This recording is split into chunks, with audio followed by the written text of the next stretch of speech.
difference, huh? It was hooked on this cable on the back of the monitor. Yeah, and yeah, I was kind of pulling on the cable a little bit.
pushing that topic out and out.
Informational meeting will begin in 1 minute.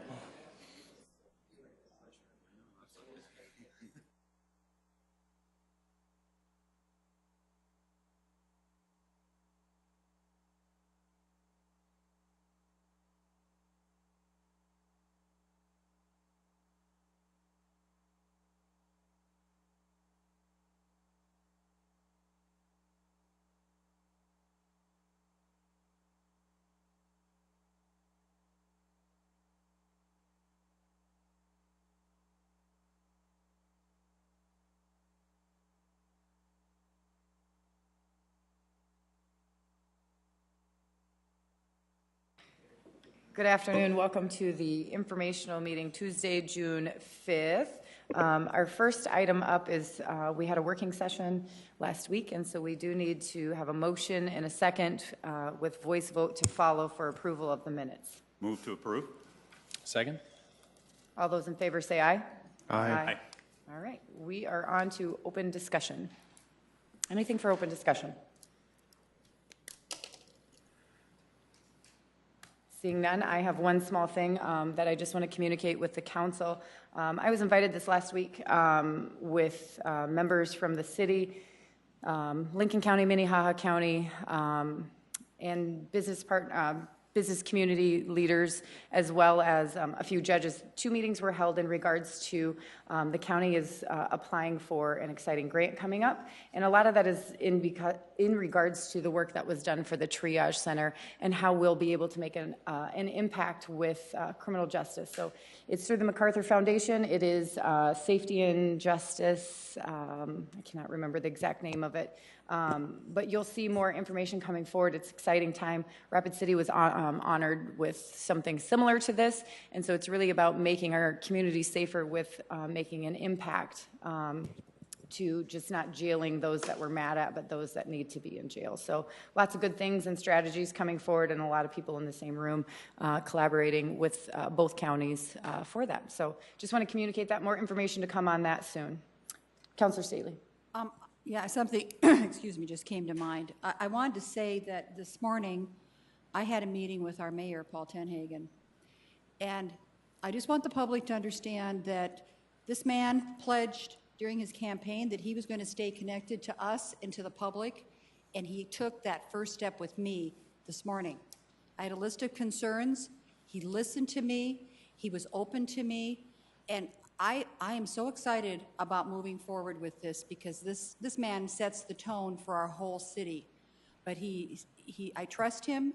I think he's got a great heart. And I was just so deeply appreciative of that time that he spent with me listening. So I just have to say that publicly. And then I also want to say for you employees out there, he spoke very highly of you. He really wants to lift people up and help everyone to do their job as best they can for our citizens. Putting the citizens first, he agrees with me on that. So I just had to say that publicly. Thank you. Thank you, Councilor. And I know a few of us have met with Mayor Tenhagen, and I think we're all scheduled to meet in the next few weeks, so it's exciting times. Anything else? Seeing none, we'll move on to our first presentation. Rich Nazer with USD Discovery District is here to provide an update. Welcome. Thank you, Council Chair Erickson and members of the Council. I appreciate the opportunity to give you an update on the USD Discovery District. Several of you have been on this council for a while, and I've given previous updates. I know some are new to the council, so there will be a little bit of repeat in here from some previous presentations, but really appreciate the time and opportunity to do this. This is just our vision of what the USD Discovery District will look like in 25 to 30 years. This is the 252 acres that is owned by the state of South Dakota that also includes University Center in Sioux Falls. And the vision for the USD Discovery District is really to create an environment, a community, and neighborhood where students and entrepreneurs and inventors and researchers interact and create new ideas, new opportunities, and things that impact not only our region but our world. So think of it as a kind of a downtown urban environment, but really focused on innovation and economic development. And you can see our mission really lays out how we're going to do that and one is to grow university research capacity and programs. And I would just like to highlight that the University of South Dakota, as the lead in the USD Discovery District, is already establishing programs that are only offered in Sioux Falls and really support the mission of the Discovery District. They have their biomedical engineering program, which is only in Sioux Falls, which is a master's and PhD program. They recently launched 2 certificate programs, certificates in good laboratory practices and regulatory affairs, and then an associate's degree in integrated sciences. And we'll be bringing forward an undergraduate biomedical engineering program, again, only in Sioux Falls. So I just kind of wanted to share that when we talk about that, that's the type of activity that we're talking about, where we're getting new education training opportunities for our citizens. We want to connect those students with the private sector. We want to foster entrepreneurship and commercialization of technologies, whether from the private sector or out of university. And then really the big role that the Discovery District proper plays is in developing the physical infrastructure, the buildings, the roads, the streets, creating the environment to do all of this. Why are we doing it? Again, it's to have an economic impact, not only for Sioux Falls, but for the entire state. There'll be 26 buildings that will cost about $314 million. We'll have $12 million in roads, $8 million in parking. But you can see the sales and excise tax, the property tax annual estimates. But the real answer is the jobs. There'll be 2,800 people working in the Discovery District when it's built out in its first phase, which is 80 acres. And that number you see up there is the average bioscience salary, which is our initial focus for this development in South Dakota, which is 57% higher than other average occupational salaries in the state. So that's the real reason that we're focused on this opportunity. It's all about partnerships. You may have seen we had an announcement yesterday, and thank you for those who were able to join us and who followed it. But none of this would happen without the partners, and the city's been a great partner for us in this endeavor, along with the state of South Dakota, the University of South Dakota, the Board of Regents, the Chamber and Development Foundation through Forward Sioux Falls. And then our new partner that I'll talk about later is, for the first time, the University of South Dakota Foundation is actually looking to make a financial commitment to move our first project forward. So we're really excited about that as well. How is this all organized? I just would remind everyone, this is a separate nonprofit entity. The sole member is the Board of Regents. The things that they do is they leased us land for $1 a year for 99 years, and they approved our covenants, conditions, and restrictions that go with the land, and then every year they approve our board. So that's their direct involvement ongoing, besides some ongoing funding. The president of the University of South Dakota is always the chair, so we were excited yesterday. President Abbott has, I think, 16 days left. We're going to have a last board meeting related to these projects on June 21st, his last day on the job. But we were really excited to announce our first project yesterday with him still as our chair. And I just highlight the last item on this slide, number 6, which is we were originally limited to 80 acres out in the development, but this year the Board of Regents, USD, and the governor's office championed legislation that allowed us to expand, so we don't have an 80-acre restriction anymore, and we can go back to the Board of Regents and ask them for more land. The terms aren't set, but we don't have that restriction anymore. And I think we had all but 7 votes in favor throughout that entire process between the House and the Senate this year, so it was widely supported statewide.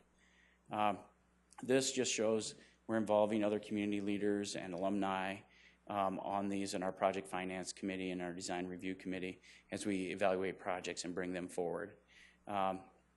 Partnership funding, we have originally up to $2.15 million in infrastructure funding. $755,000 of that is an EDA matching grant. It's a federal grant. We used that for our first phase of streets. We have a little bit of that available left. $500,000 comes in from Forward Sioux Falls over a 5-year period. And then we had a state general fund appropriation that Councilor Erickson was involved in working on in 2014. That was for $500,000. And then USD had an additional left on an appropriation. They loaned us another $394,000. So that's what makes that up. Our ongoing partnerships for operating and development, of course, the city of Sioux Falls at $150,000, which we really, really appreciate, and wouldn't be here today if it wasn't for that investment. And I know that the council has been a champion for us in that over the years. Same from Ford Sioux Falls, same from USD, but not out of the general fund. These are dollars they generate through research activities, so they're not state dollars. They're dollars that they earn or generate, and then $100,000 from the border regions today. So that's our general fund, our general operating dollars. We use that a lot for legal and other services and consultants as well. I just want to mention that this is a mixed-use development. While our focus is significantly on science and technology and research space, there is going to be some hospitality space in the future, additional classrooms, but also some live and other commercial. It's very small portion compared to the research and laboratory space and manufacturing space, but it does exist out there. This is just a view of what that would look like. We have 6 blocks of what would be a downtown type environment, 2 3-story buildings minimum, wider sidewalks so you can have outdoor dining, those sorts of things. And this is really unique. I've been asked, where else does this exist? This is just being developed now around the country in this model. Research Triangle Park has gone back and created this type of environment. They're doing this in New Mexico in a new innovation district. But we're on the cutting edge of what this looks like versus what research parks were even 5 to 10 years ago. This is an update just on our current projects. And this is not a promise that all these projects will come forward, but I just want to share the type of activity and the type of interest that we're getting today, which is much higher than what we thought we would have originally. So we have been approached for a potential retail development, but the rest of this is all science and innovation related. A large pharmaceutical manufacturer that we're working with the state, they're a year out from making a decision on a location. An animal research facility, which is a project that's further down the road, that would be a catalyst and bring new researchers in from around the country. And then the last 2 projects are the projects that we announced yesterday. A biopharma manufacturing facility, that'll be 42,000 square feet, and a multi-tenant research and manufacturing facility, that'll be 84,000 square feet. And to put this in context, last year we selected a private developer to be our preferred developer for these research facilities. Our proposal, we thought we'd build a 25 to 40,000 square foot building. That's what we were looking at basically last June when we selected them. Now we're 3 times as large as that for our first project. So the governor was a little unhappy that it took an extra year, but I think he's very pleased that it's a much larger and much more impactful project. So this slide, it's hard to see up here on the screen, but I know everybody has handouts, just shows the potential locations of those projects. And I'll talk more about that location in a moment. The biopharma manufacturing facility, this is really going to be a catalyst both for our tenant, but also for the Discovery District. It's a 42,000 square foot building, and we're just building the shell today. And when this building is actually put into production, there will be tens of millions of dollars in additional equipment purchased and put in this building to actually utilize it. But it's a $3 million project that the governor's office is funding through a grant. And what that means is the Discovery District will own that building, and we will eventually it'll either be leased or purchased by the tenant. And if and when it's purchased, that $3 million comes back to the Discovery District. The state's not requesting those dollars back, and that means that we now have $3 million to put towards future projects. So that's a huge deal for the Discovery District. I always like to joke, I always said we're land rich and cash poor, except we don't even own the land. We had a lease, so we can't use it to get financing. So this is a game changer for us that they're putting a grant in and not requesting those funds back. The multi-tenant facility, so that building will all be SAB Biotherapeutics. It'll be used for large-scale manufacturing. Think of global distribution of a flu therapeutic as the perfect example of that, which would be $1 billion product that would be produced and sold right from Sioux Falls. The multi-tenant building is 84,000 square feet, just under 28 million. Our private developer will own that building. SAB is committed to 41,000 square feet. The lease has been executed. Alumen has 7.5 thousand square feet and up to 9,000. And then there's 20,000 square feet of additional shell space available. And that was done intentionally. We could shrink this project, be much easier as far as take out some of the risk. But we really want this, and the state wants this, to be able to market space to biotech companies. One of the reasons our announcement was so short and such a quick turnaround from a Friday morning go to a June 4th announcement is that our governor is right now out at the International Bio Conference, which there's 15,000 people from the biotech industry at, marketing this project. And he wanted to announce it so he could talk about it. He was on a panel today, and he's out there promoting that on behalf of not only Sioux Falls but the state. And both these buildings we will have a groundbreaking yet this year, but it'll be about 2020 before they're online, sometime early 2020. This is what that building looks like. 3-story building on the intersection of Nobel and Francis, which are the main street for the Discovery District. And this shows the site. So we have the multi-tenant building, we have the manufacturing building, both on the same block. They both leverage the existing streets that we built with the EDA dollars and the other dollars that we had available for infrastructure. And then it shows shared parking of 135 square parking spaces. One of the strategies with the Discovery District to build a much more dense and urban environment and not to overbuild parking, much like how you manage your downtown, is that we're doing shared parking. So these buildings by code would require, double this number of parking spots. But we're managing it as a campus, and you can see there's already existing parking. Once these companies fill this parking up, there's already existing shared parking with University Center, so it's more cost effective. You don't overbuild and have seas of parking that is not utilized. So those are the 2 streets in sewer and water and parking that we need to build, as well as the streetscape all the way around the block. Financing. Again, I can't say enough how the state of South Dakota has stepped up. And I know, there used to be a perception that the state of South Dakota for economic development didn't invest in Sioux Falls. And I think that started changing. The previous administration has continued on in this current governor's administration. If you look at what they've done with Foundation Park, what they're looking at doing with this project, it's a significant change. And really, just from the Discovery District's perspective, we're really appreciative. So they're proposing to bond both the building, a 20-year bond, which will be the largest bonding that has ever been done by the state of South Dakota for a project, along with $2.9 million in equipment financing for the companies. So that gets you to $22.1 million. The Discovery District, through its partners with GOED and the USD Foundation, will provide $5.8 million in financial support. And again, the money that the GOED is putting into this would be a grant that would go to the Discovery District and would not be called back. So once those funds are returned or no longer needed, then the Discovery District would have another $2.7 million to put towards future projects. On top of that, the USD Foundation will vote, actually this week, Saturday, for their final approval to commit $3.1 million. And this will be the first time that they've done something like that for an economic development partnership or a project. So this has all gone through our project finance committee.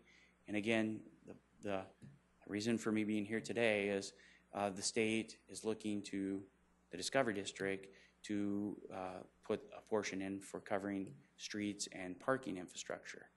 So what does that look like? Streetscape, shared parking. The city will be granted a permanent easement for the streets, all the streets in the Discovery District.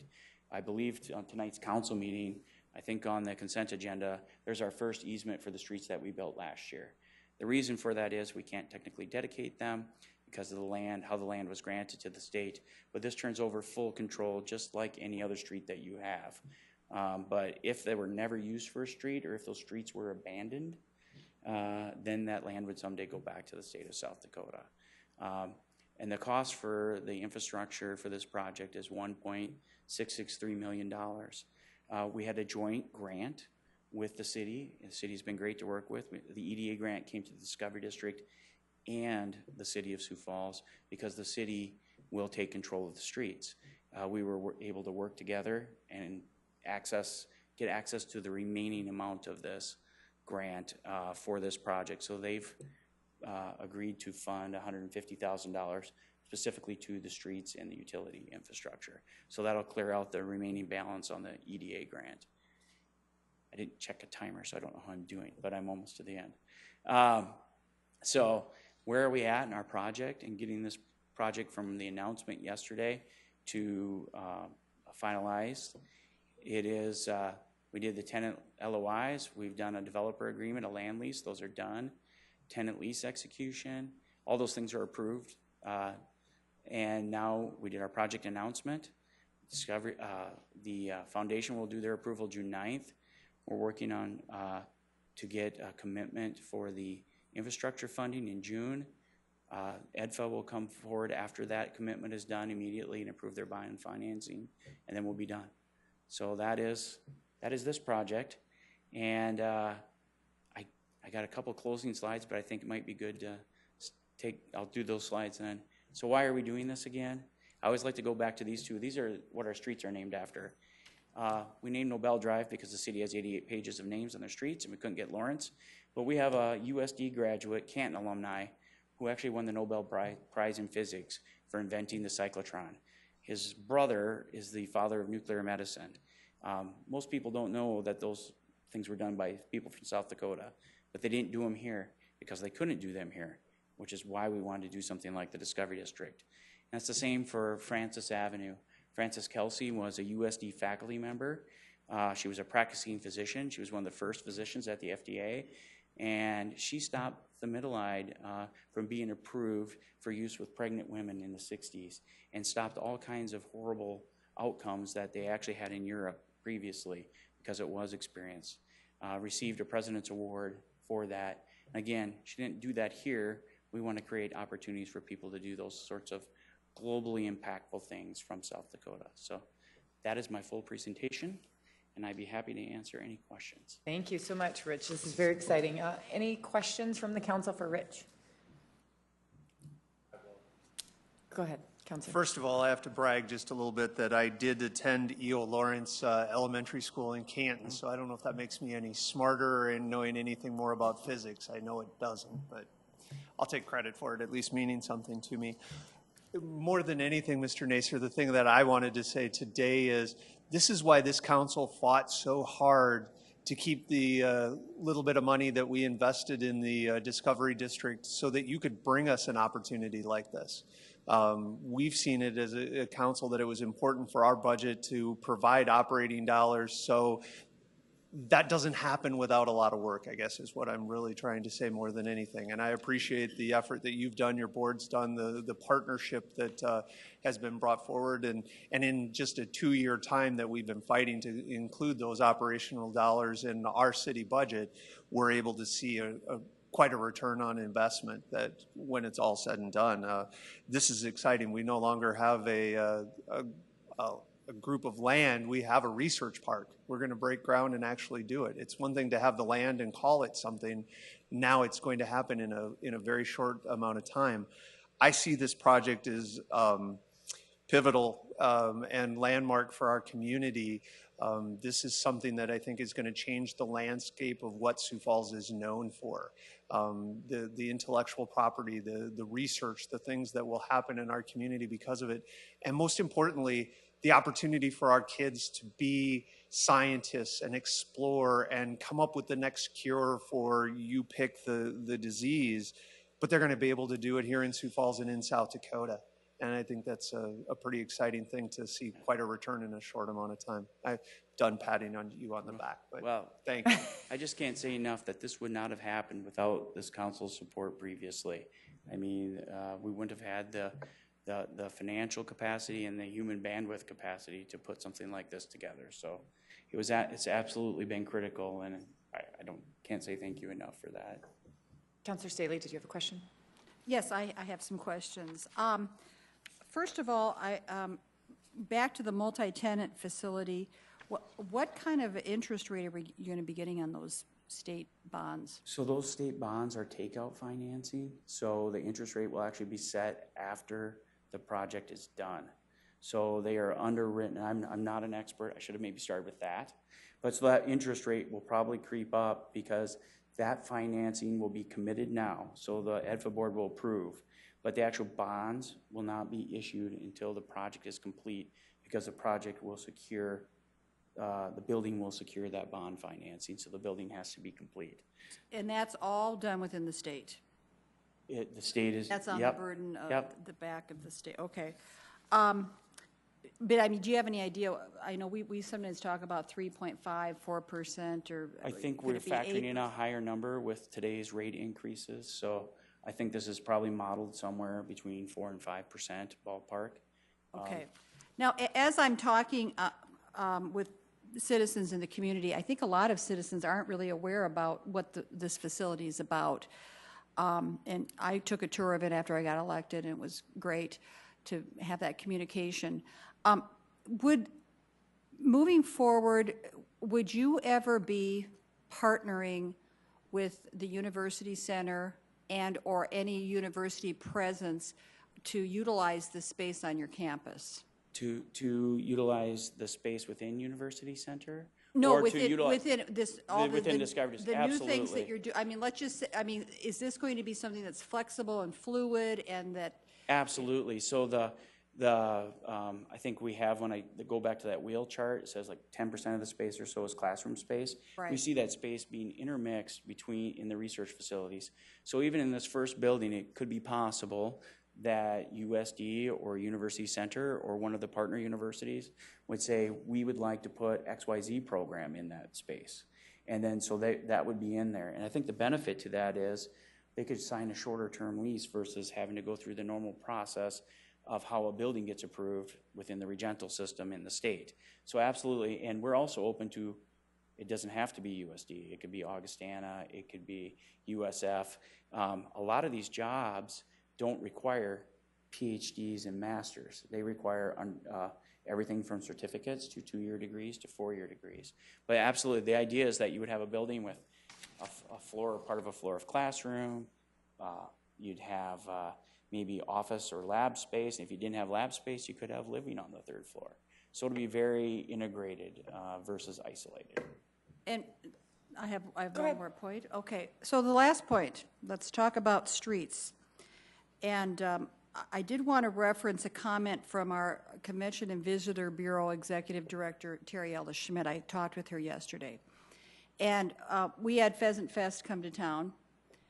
And she said the #1 comment from these people giving us feedback in Sioux Falls was that we have shabby roads, shabby streets in Sioux Falls. So I just want you to understand the baseline of where I'm coming from, okay? That I know we're donating, dedicating more money to the streets, but I have more and more people coming to me, and the mayor agreed today that people are saying, you know, streets need a little more in-depth attention here. So I just have to be able to rationalize to the citizens when we say, hey, this is what's going to be happening here. We got the $1.5 million that's going to be going into this new development. So the thing I would want to say is, okay, this is kind of a new thing on the horizon. How is this, where are we getting the money for this? What's going to be cut back so that we can do this? What streets will be cut back on? Or so we haven't heard this yet. And the next thing I wanted to say is I'm looking at the timeline. Where do we vote on this? Or are we going to have a vote? Would it move forward, or is this just going to happen? Because I see it's... No, Counselor, it will, on the next page where it says timeline for projects 4 and 5, it says June 9th. For the funding support, GOD USD Foundation, project infrastructure funding in June. So this would potentially all take place in June. Right, but the District Financing Support Foundation, I thought that was probably with the state. Right, and so the ones after that, the infrastructure funding, and you jump in here, Rich, if I'm And the bond funding, I mean, we're going to, So the bond funding will be the last funding that's committed from the state. I kind of frame it up this way, is that we have to have if you go to the bank to get a loan on a commercial building or a house, you have to have all your other equity in. And this is all our other equity before we go to the bank. But I do want to go back because I can't completely understand because I don't sit in your chair, but I certainly acknowledge the challenges that this council faces in prioritizing, because I too would maybe say the streets need additional work. And thank you, by the way, for the work being done out in front of Zeal and Southeast Tech this year, because that's been a common challenge for us. So I think absolutely we acknowledge the need to balance those priorities. And I think at this time, I would turn it over to the city for where we're at in those discussions. I mean, just the mechanics of where is this money going to come from? Where is it sitting in a fund someplace? And also, I guess when we're talking about bond financing in June, that isn't us. That bond is coming from the state. That's for the state. So is this going to look like a first reading? Is this going to be a resolution? How's this going to be presented to us? I'm going to have Erica Beck address the questions. Good afternoon, Erica Beck. I have the pleasure of working with Rich over the last week and a half to try to bring this forward for your guys' consideration.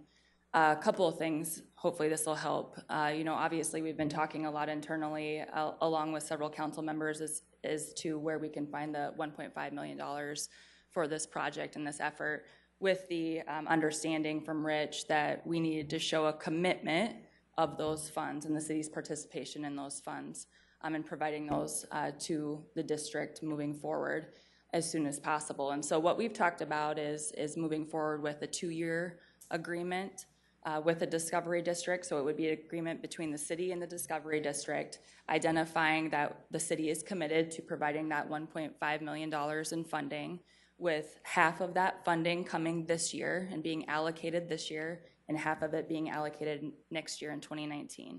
We've talked about a lot of different scenarios as to where that funding could come from.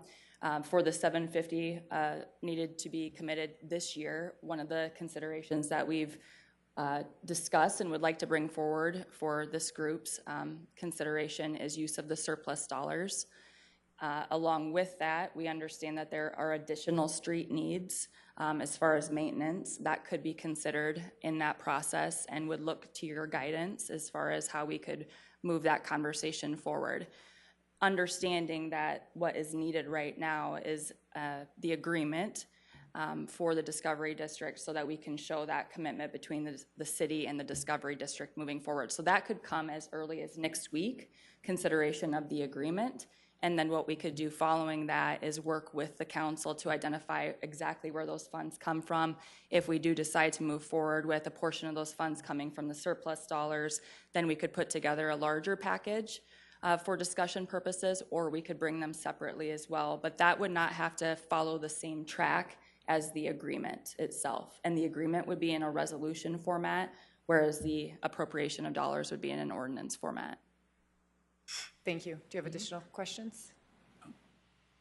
Councilor Kiley. Thank you.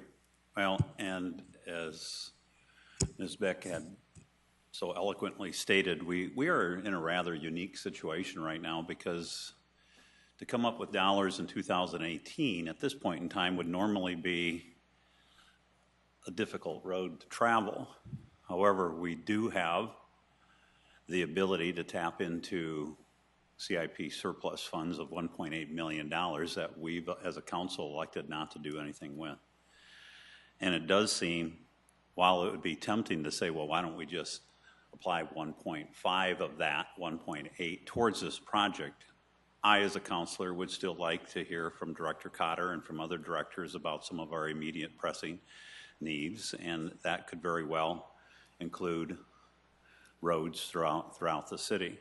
But there is absolutely no doubt that this project, the Discovery District, is a project that's going to be paying dividends for many years to come, with the possibility of creating 3,000 jobs or more, with the construction of buildings that are all going to be on the tax rolls and paying revenue there, as well as creating jobs. And then those individuals spending their hard-earned money in the community of Sioux Falls. So I'm hopeful that we are able to make that commitment, that whether we meet the full amount this year or a portion this year and then next year, because the other part of what I was going to say earlier is we are just now in the process of putting our budget together. So this is the appropriate time to be budgeting for 2019. So I would like to think that we can set aside some of the funding for this year and then the remainder of the funding from our upcoming 2019. Very worthy project for the community, something that's going to benefit not only the individuals that are putting up the structures and the individuals that are working in these facilities, but it's going to benefit the entire community as a whole. So thank you very much for the presentation, both of you. Councilor Soberg. Thank you, Madam Chair. Great presentation, and this is a very exciting project. I'm sorry I couldn't be there yesterday. I did see the highlights of it, and I agree with Councilor Starr where I think this will be a landmark for the community. I think the sky's the limit out here. On economic impact under that particular section, where we're talking about 2,800 new employees, the average annual salary, I think I jotted down notes of something like when 80 acres is developed. Maybe I wrote that wrong or not. I guess I'm just curious, is everything under that economic impact part, is that, we're looking at that through a 25-year vision, or just making sure I got the timeline right? The economic impact calculations are based off of the original 80 acres for the development. We think it'll take us 25 years to build this all out. You know, we'll be subject to market conditions. You know, right now the economy is great. You know, when things slow down, we'll probably slow down too. But I would say we're off to a much faster start than we thought we would be, because this represents, out of our 1.1 million square feet that's on that slide as well, this represents 10% of that or more already. So we're coming right out of the gate with 10% and only 20,000 square feet available, really, that's uncommitted. So it could go faster, but it is not a traditional development. So, you know, we have use criteria and things like that. So as we're trying to purposely build an innovation community. So those are 25-year numbers. Yeah, so that basically the 2,800 and the 60 at the 6141 annual salary, that's what you're looking for at the end of 25. Okay, Yep. just make sure I had it. Thank you. Sorry, anybody else before I go to Councilor Staley? Go ahead, Councilor. Okay, so we're talking about resolution coming up in June. So are we going to, is the contract, is that what's being hammered out now, correct? Now, Correct. we're talking about 2 years, right? Am I hearing that right? We're breaking it into 2 years. Would you ever consider breaking it into 3 years? I mean, I'm just saying as far as evening it out. And I have another question. This is two-pronged. We're giving Forward Sioux Falls $400,000 a year. We signed a 5-year contract with them back in 2016 for a total of $2 million. What are they putting towards this? Total to the Discovery District over 5 years, including operating and infrastructure, they are putting in $1.25 million of the $15 million that was raised goes to the Discovery District. $500,000 over 5 years for infrastructure, and $750,000 that matches the city's ongoing investment. So that's what Forward Sioux Falls has budgeted for that. Okay, 1.2. So we could say that 1.25. the 2 million we've given them, we could wash that out. 1.2 million was, we could say was designated Went for towards this. that, and I think the city's investment is somewhere around 12 or 18% of the total Forward Sioux Falls dollars that were raised. Okay, but how about, I mean, who's ironing out the contract right now? Is that in, has it been happening? I'll just address the Okay. 3-year. I don't think 3 years will work because just that those dollars will be needed and expended for those actual projects. And today we wouldn't be able to, we'd have to find a different way to cash flow it. So at least from a practical construction standpoint, we'll actually start building these streets this fall. And then those will be finished up this fall, and the sidewalks and the parking lot will be finished next calendar year. So I think that's how we've settled on 2 years, at least at this point. And are we like, so is Mark Cotter been involved with, or Tracy Turbeck, who's formulating this contract right now? Yep, we've had a series of meetings involving finance, Diane Best from the attorney's office, Mark Cotter, Mike Cooper. Those individuals have been involved in these discussions, trying to put together an approach that would allow us to be very forward-thinking in this investment, but also allow us, you know, potentially utilizing the remainder of the surplus dollars to be more maintenance-focused when it comes to streets. And I agree with Councilor Kiley that this right now wouldn't be taking away from what we've already designated for streets. So it would be a painless way, so to speak, correct? Or, I mean, it's, as far as we're not taking away, if we say to citizens. Oh, yes, yeah, in terms Yeah. of we're not taking from this year's budget Right, for so things that have yeah, already been budgeted. exactly, I would agree with you. That's what I mean, yes. Yes. Yeah. Thank you. Any other questions? I'll add my 2 cents that I've loved being involved in this from when I first joined the legislature and got in almost into a fault by being so for this particular development. For another university to see the impact in Sioux Falls and see that they didn't have to choose Sioux Falls for this, and so for us to have this in this region and the impact that it will have is huge. Oftentimes people travel all over the place for these kinds of studies. And so for us to have this and have these opportunities for those youngsters that want to either come here or stay here and advance in technology and biomedical engineer, that's a huge thing for our community. And so we're talking about high-paying jobs. We all talk about that of wanting to recruit high-paying jobs.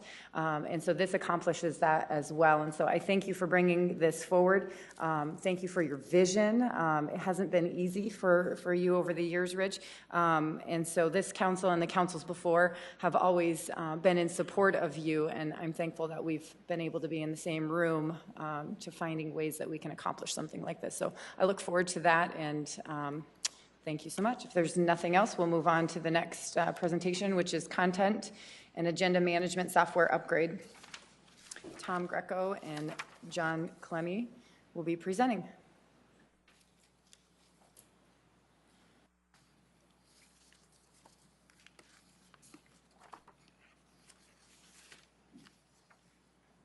Okay, good afternoon. Tom Greco, City Clerk. I'm with John Clemmie today, our IT manager, and we're going to provide a brief update on the upgrade from Sire. As you know, there are 2 components to Sire. One is the visible part that you all see and the public sees. That's where we keep our agendas, our minutes, and our video. But there's also a broader piece, just content management, a lot of files throughout the city.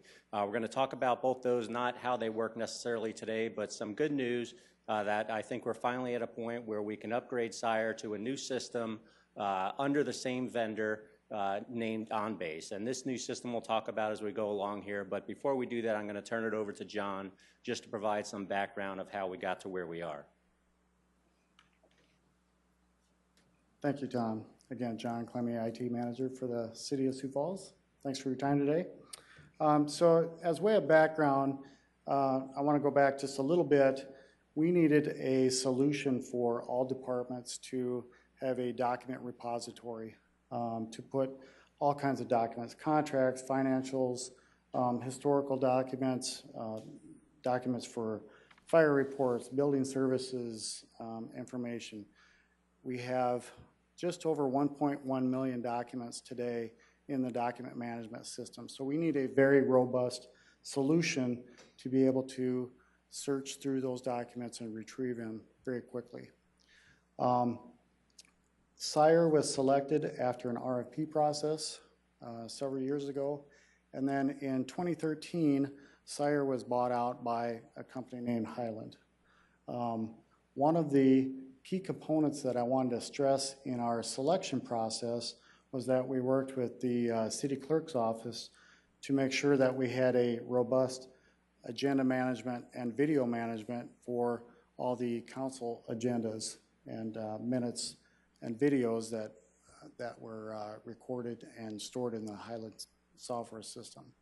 So fast forward to today, we have the opportunity to upgrade to the next version, and that's going to provide us with an HTML version which will no longer require the Silverlight. And Silverlight is the one piece of software that's holding us back from being able to watch video on all platforms. I think that's been the biggest complaint, but we're going to eliminate that complaint going forward. So I will just give you a few highlights about the enterprise document management system. As I mentioned, there's over 1.1 million documents. It provides the global search capability with OCR, and OCR is optical character recognition. So if we scan in a document or a piece of paper, the software can go through then and determine what words are in there, and then you can search based on that information. The other thing that a enterprise solution provides us is workflow for document routing. So if a document needs to be passed along from department to department for review or approval, that's another feature that it allows us to do. For the agenda management piece, I will turn it back over to Tom. Okay, so really nothing, there's a few benefits obviously, but the key benefits I think to the public are number one, that accessibility to the videos, which has been, if there have been complaints, and there have been, it has been access to video from devices that don't support Silverlight. The other key thing is that more documents are going to be readily available, and there's a better search function.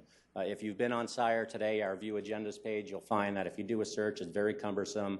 It doesn't necessarily yield you very clear results. So I think I'm confident when we make this transition that we'll be seeing those. The other key thing is that it's better for staff, and to me that's not the overriding factor, but it does save time. It allows us to do other things also within our job other than working on minutes. If without getting into the details, the Highland on-base product is a lot more user-friendly in terms of being Windows-based. It's basically point, drag, drop, a lot easier to do the things that we try to do every single week. But it still will remain for us a single source for the creation and management of agendas, minutes, video, and records relating to a meeting. Now, something minor to that is or ancillary to that, but related to what I just said, is the fact that I do think the ability to search for meeting items, the ability to search for records on there associated with meetings is significantly better with this product. And we've had a chance to use some of their demos. I've had a chance to see other jurisdictions throughout the country use it or implement it, I should say, and talk to other folks about it. And it is a great product, and I think it'll be a huge benefit knowing that everybody will have access universally as long as they have a device to our meetings.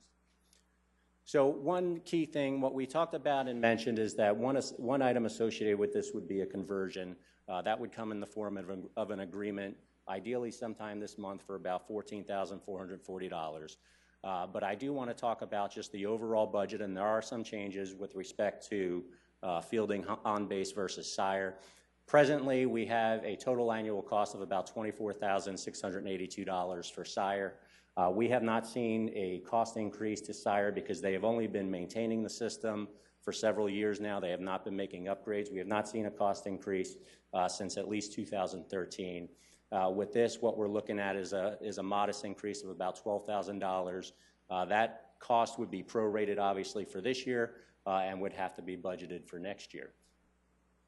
So in terms of implementation and how we get to the point where we're live and people are able to take advantage of the benefits and features of this system, once that agreement is passed, and that would be passed by the council, we'd have a scoping meeting with the vendor just to talk about some very basic things in terms of timing, coordinating training, things of that nature to make sure that we have a clear process forward for implementing the software. And then, of course, the conversion of services. So John talked about those 1.1 million files that are out there. It will take some time for them to convert those from the files that are stored in SIRE as it exists now to the new system. And then, of course, interspersed throughout there would be staff training, both for the staff in the clerk's office and also IT as well from an administrator standpoint. And then looking to go live ideally late summer, early fall. So subject to your questions, I think that's all we have for now. Thank you both. Any questions? Counselor, go ahead. As part of the conversion, are we going to see all of the existing meetings and agendas and materials stay so we can still access back to 2006 or so? You will. So you'll see all of them, but like the last conversion from the previous one to Granicus, or previous one to SIRE was Granicus, it won't be in the same form. So you won't necessarily have all the jump points that you have now, but you'll still have all the same materials that are out there. When you say jump points, you mean the markers in the video? video? Yeah, usually if you click on an item, you'd be able to go specifically to what you're going to. You won't necessarily see that. You'll see more of a PDF document, kind of an agenda packet that lists all the meeting items out, but the video will still be there with it. How about, I have looked around in other jurisdictions, so maybe I've seen it, but how about the front end look and feel? Is it similar vastly different? What a I user's think we going to see? can make it similar, so there, different jurisdictions do different things. Some have just taken it and fielded precisely what I presume the vendor gave them. Others have modified it, which is what we did with Sire and probably with Granicus before we had Sire. So there is an ability to change the front end. We could either break things down into buckets like we do now, city council information, et cetera, or just have a running list. I think that's something we could certainly take a look at. And just one comment, this is going to be great, and it has been even a gripe of mine, but I do have to remind myself that, did you say it was 2013 when this was originally, when Sire went in place? Sire went into place in 2010.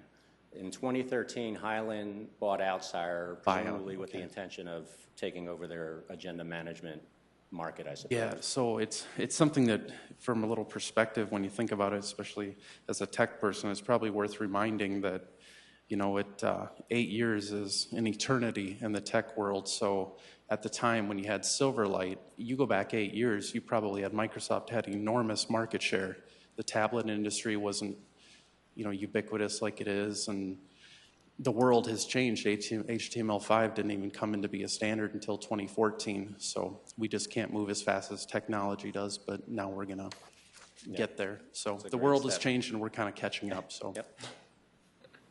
Any other questions? Councilor Staley. Tom, have we lost any videos since we started archiving these? No, we haven't.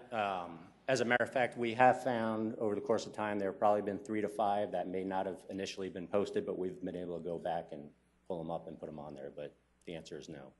And so when we may have a different feel when someone goes to the city's website. Yes, and go. So the different feel will be, and I think it would be best to look at it from both a desktop version and also a mobile version.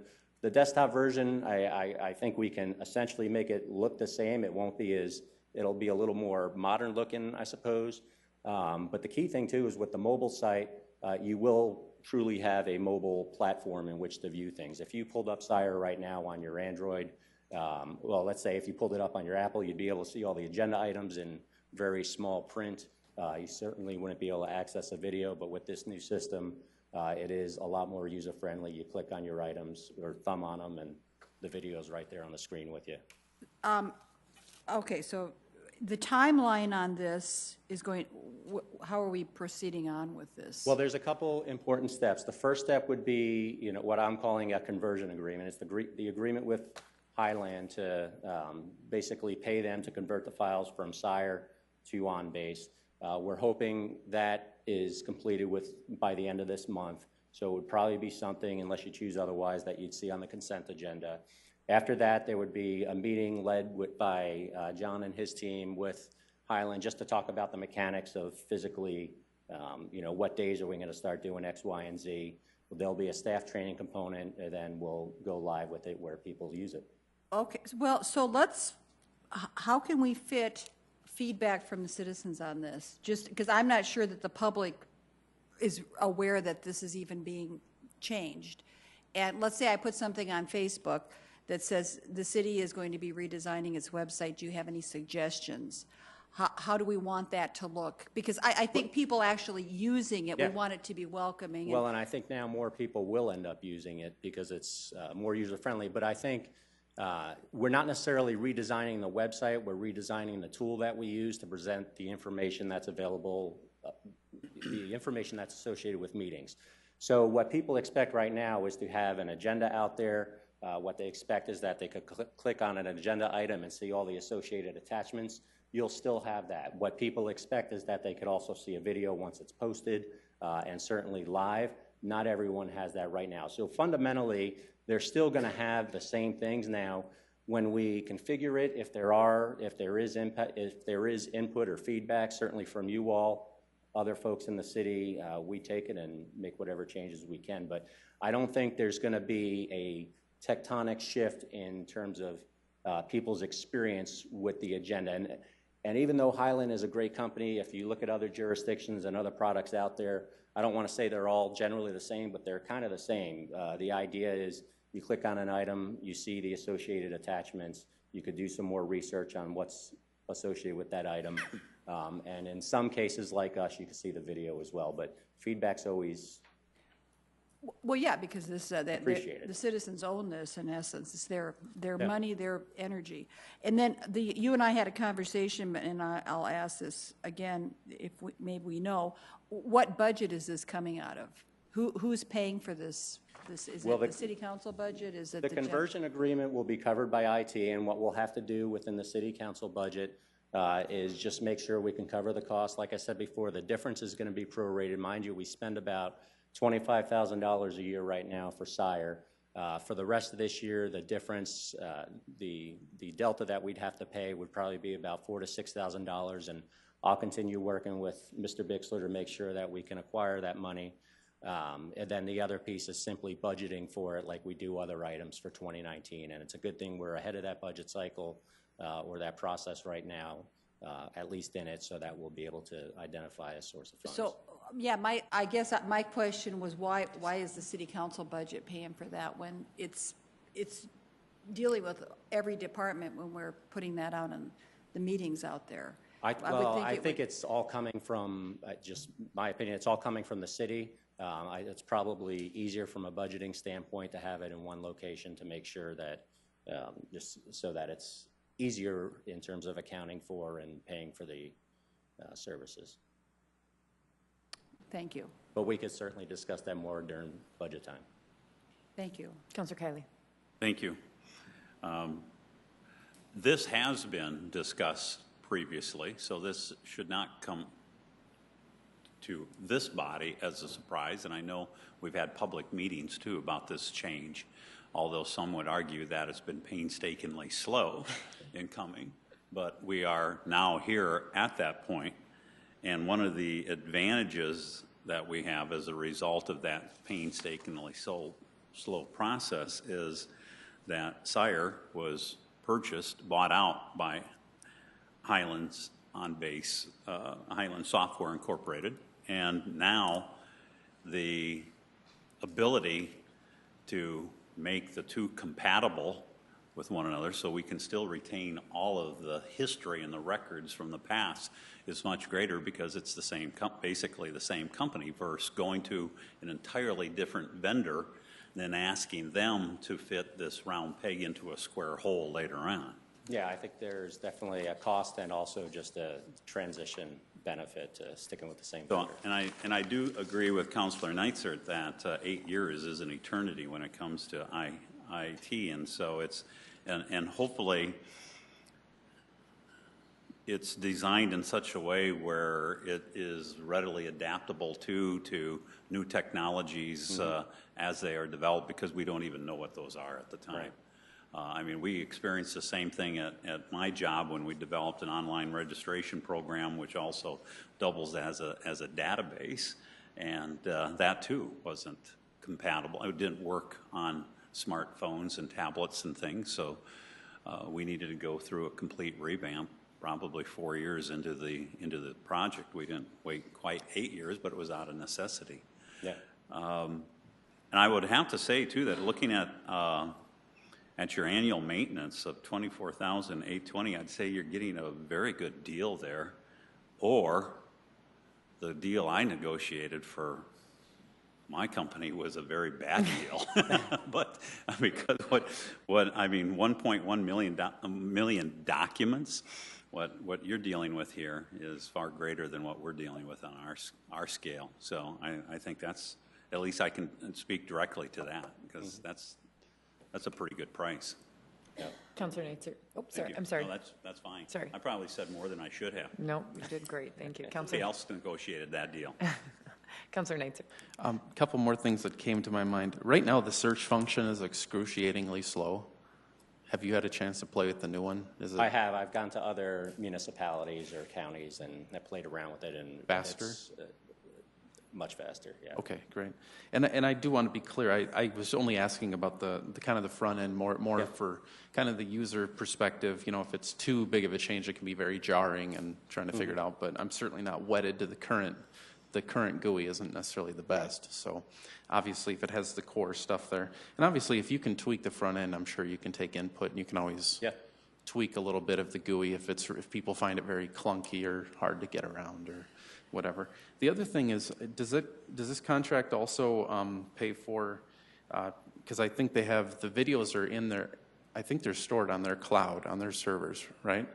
So does that include essentially the storage on their servers plus unlimited or some level of amount of streaming? There's a limit, but I'll let John talk to that. I mean, do we have a limit of how much people can stream before we have to pay surcharges or anything? Or So the dollar amount for the contract, I believe it's $12,000. Does that ring a bell, David? Thank you.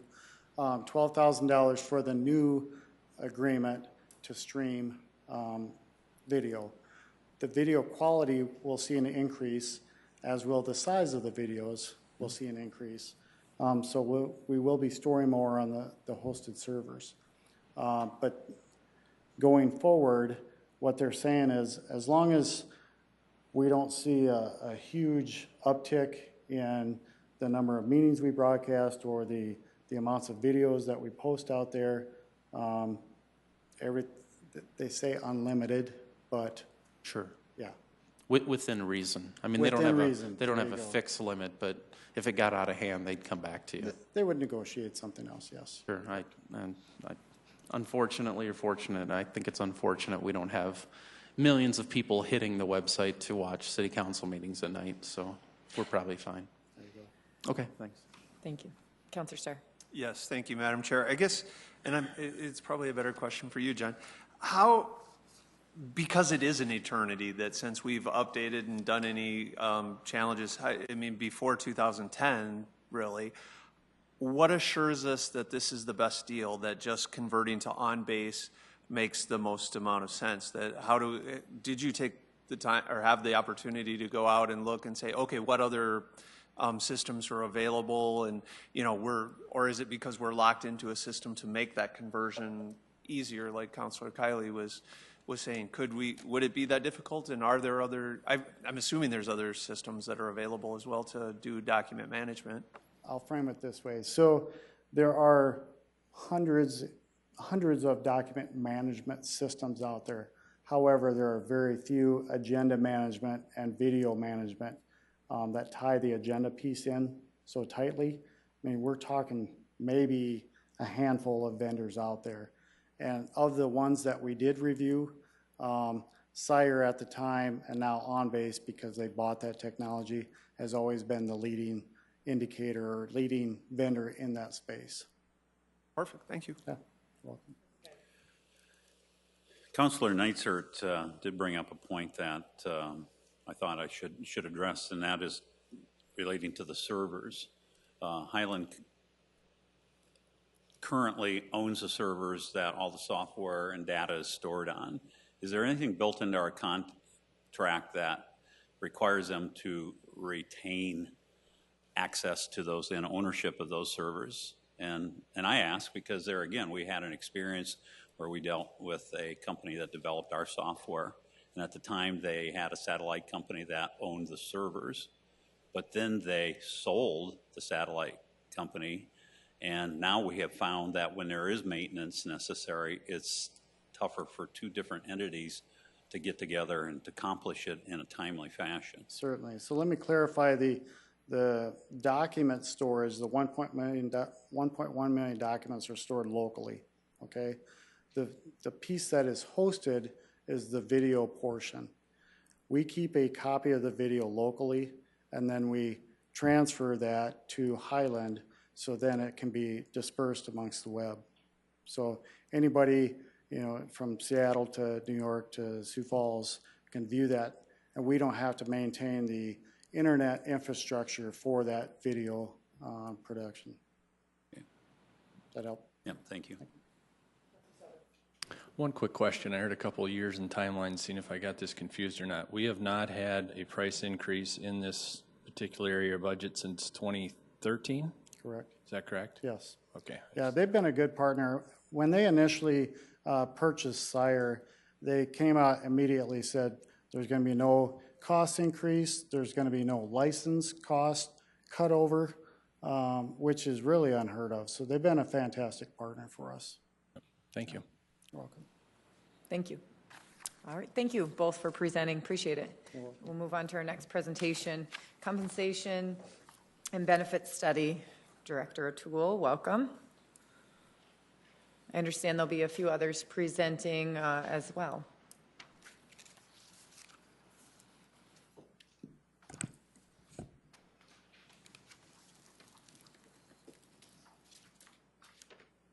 Thank you, Council. Bill O'Toole, Human Resources Director. We appreciate the opportunity to come before you and talk about our compensation and benefits study. I'm just going to provide a brief background, and we'll bring up our consultant, Elliot Sussels from Siegel Waters Consulting, to share the executive summary and the results of that study. So just quick background, as this body knows, and with your support and the support of mayors in the past, we engage in this deep dive, if you will, and do this comprehensive study every 8 to 10 years. That has served us very well. And obviously it's important for us as an organization to determine whether or not our compensation and benefits are competitive in the marketplace.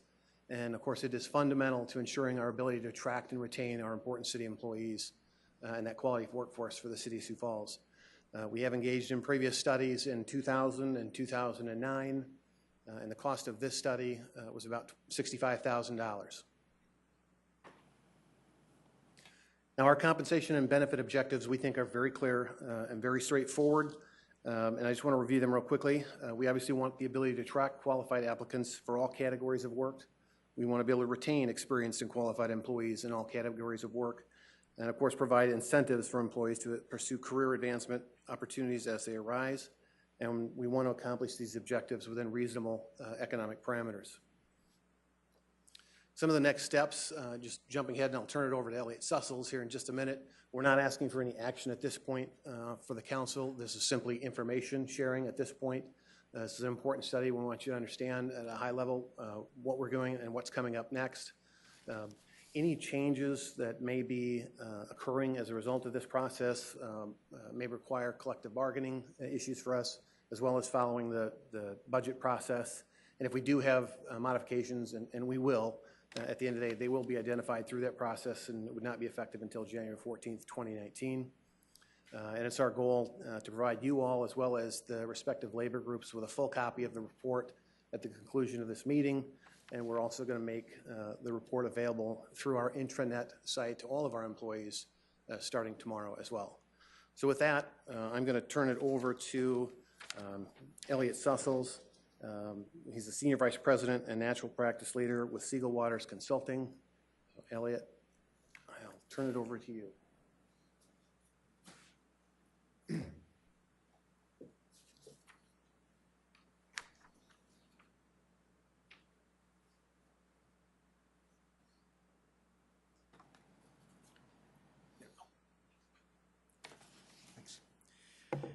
Madam Chair, members of the council, again, my name is Elliot Sussels. I'm Senior Vice President, National Practice Leader for Siegel Waters.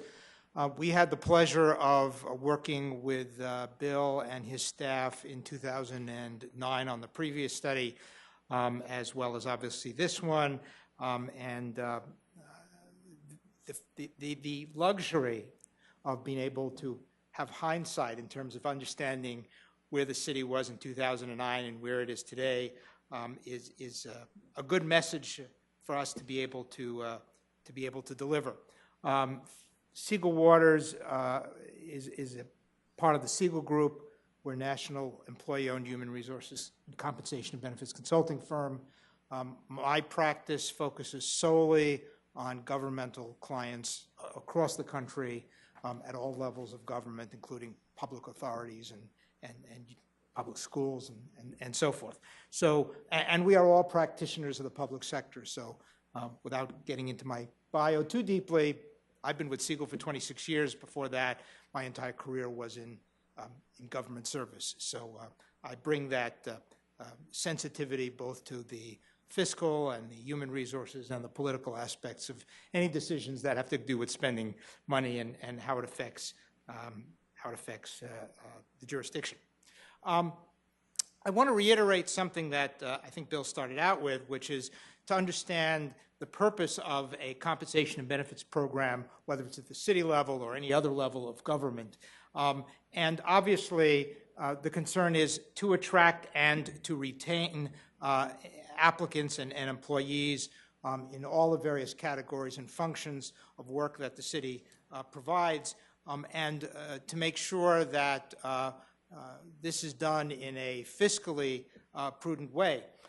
Being mindful, of course, that the labor market over time changes. The last study was 2009, right after the Great Depression, Great Recession. Some people might have called it the Great Depression. And fortunately, the economy has improved and has improved fairly dramatically. The latest unemployment statistics that came out show unemployment nationwide at 3.9%, incredibly low unemployment. That provides challenges to employers across the country. In your earlier presentation on the Discovery District, the creation of jobs here locally obviously creates an additional competition for talent and skill sets, and the city itself will not be immune from some of those pressures moving forward. We were engaged to conduct this compensation and benefits study, to conduct a survey, and I'll talk a little bit about that more in a moment, to review the current pay plans, the current pay programs and benefit programs, and to identify where appropriate or where the data leads us, what areas might be susceptible to adjustments, and to recommend how those adjustments might occur over some period of time.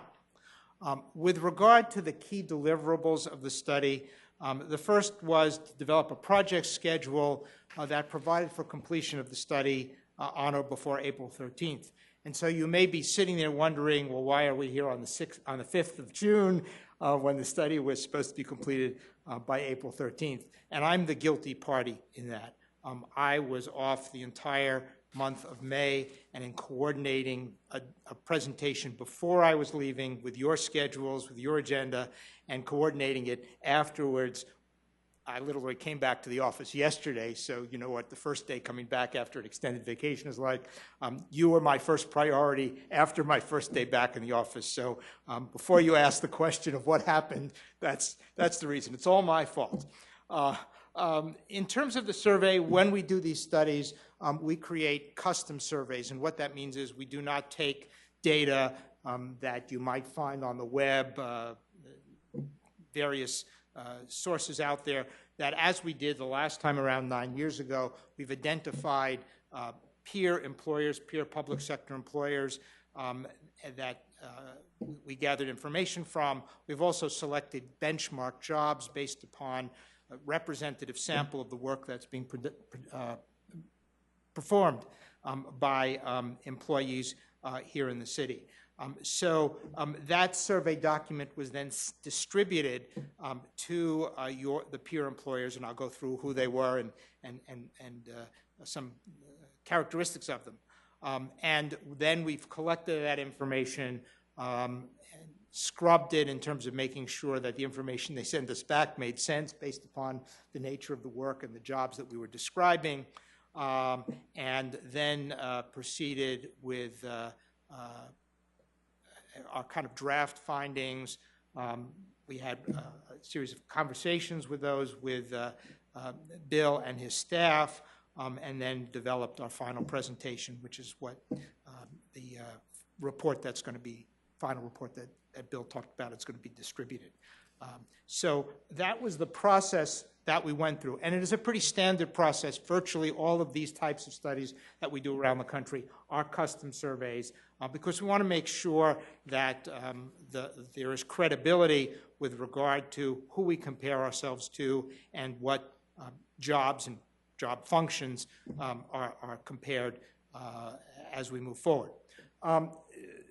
For your reference, the survey was distributed to 14 peer cities, and if my recollection from 9 years ago is correct, those were the same cities that the last study was conducted on.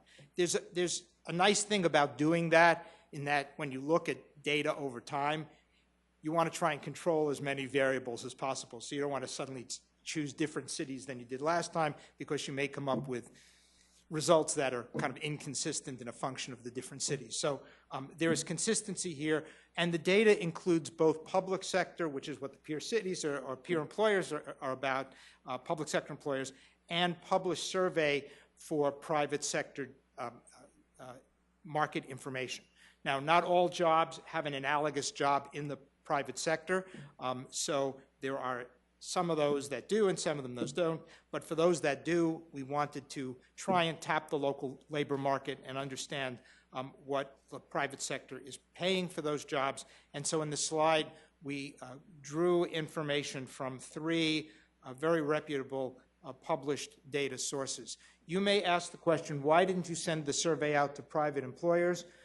Those of you on this council who may be in the private sector know that that information is confidential, that there are actually federal regulations about and collusion concerns about private employers colluding to fix rates of pay. So you can't go out and get that information. Private employers won't disclose it. They'll say it's proprietary, but these aggregated databases of private sector information is the best approach in terms of attaining that information.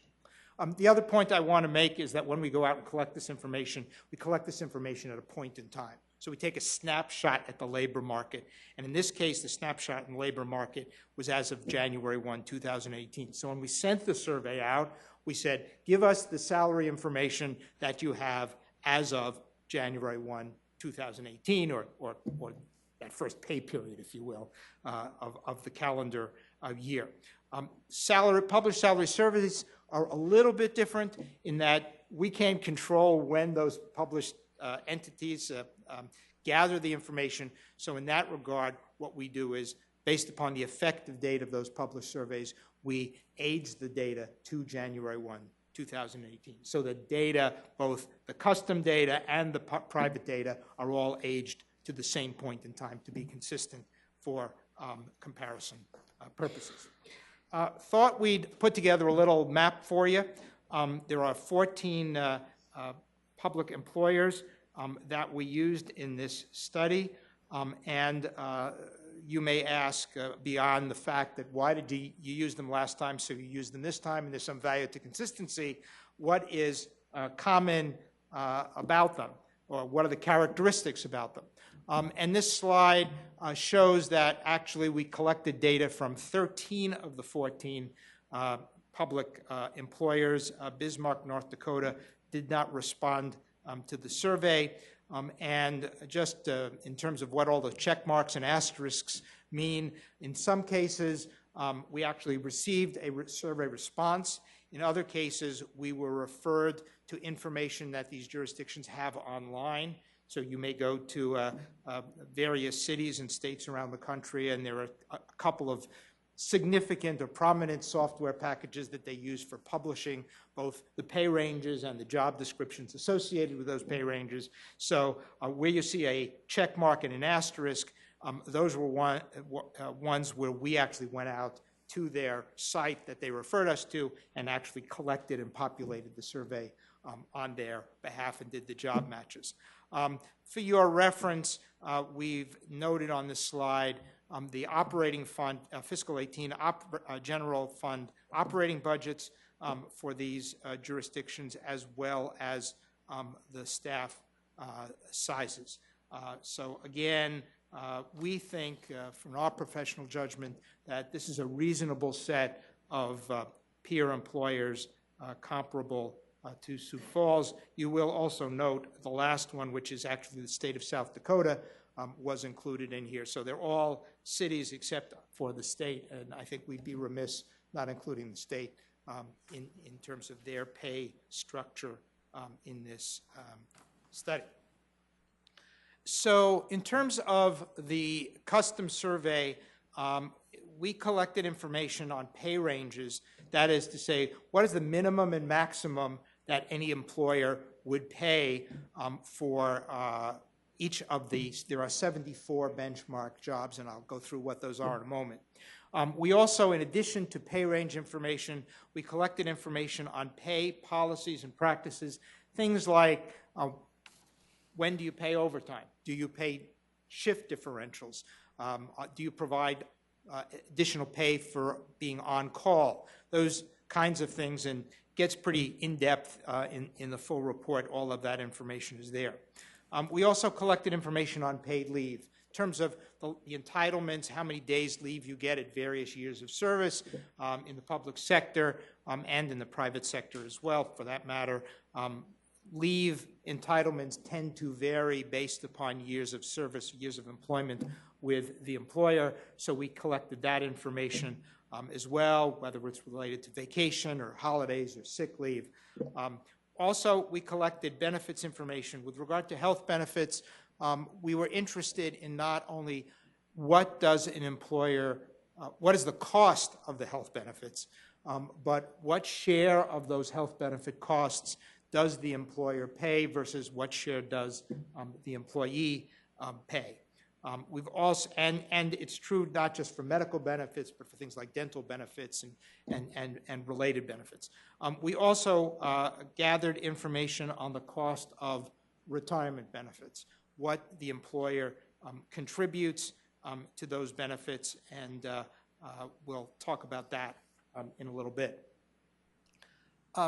The next slide shows you the 74 benchmark jobs that represent both represented groups and non-represented jobs here at the city and virtually all the departments. Now, there's some color coding on here that I want to bring to your attention and explain. The question becomes, what does it mean to be market competitive? How do you define market competitiveness? And our standard for defining market competitiveness is to look at market competitiveness relative to the average of the marketplace. So we gather all this information. We have 13 data points, if you will, for that 13 peers for which we're collecting data. And then we aggregate that information, look at what's the average minimum, the average maximum that's paid for a particular job, and compare that to what's paid here at the city of Sioux Falls. The benchmark that we use, the standard that we use to define market competitiveness is if you are within 95 and 105% of the market average. If you are less than 95% of the market average, you are below market. If you are more than 105% of the market average, you are above market. How does that tie to this color coding? Well, the color coding is simply this. If you see job title names in black, that means they're market competitive based upon the data we've collected, meaning they're within that corridor of 95 to 105%. If they're in blue, they're above the 105%, and if they're in red, they're below the 95%. So we thought we'd add that dimension to not just to have a list of benchmark jobs, but to give you a quick flavor for where jobs are at market, above market, or below market.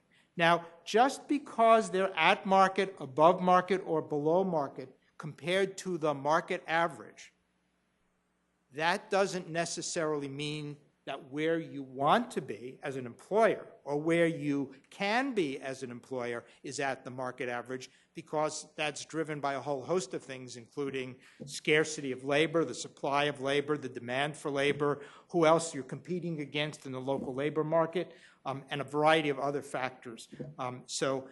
Again, the benchmark, the rule of thumb is against the market average. But it isn't necessarily a bad thing to be above the market average, because there may be a lot of competition for talent in some of those jobs. So this is the list of benchmark jobs. Now, you may say, so we've got these 13 other peer employers that we've gathered information from the public sector, but the cost of labor, the cost of living is different in these places. How are you comparing them? How are you comparing apples to apples? Good question.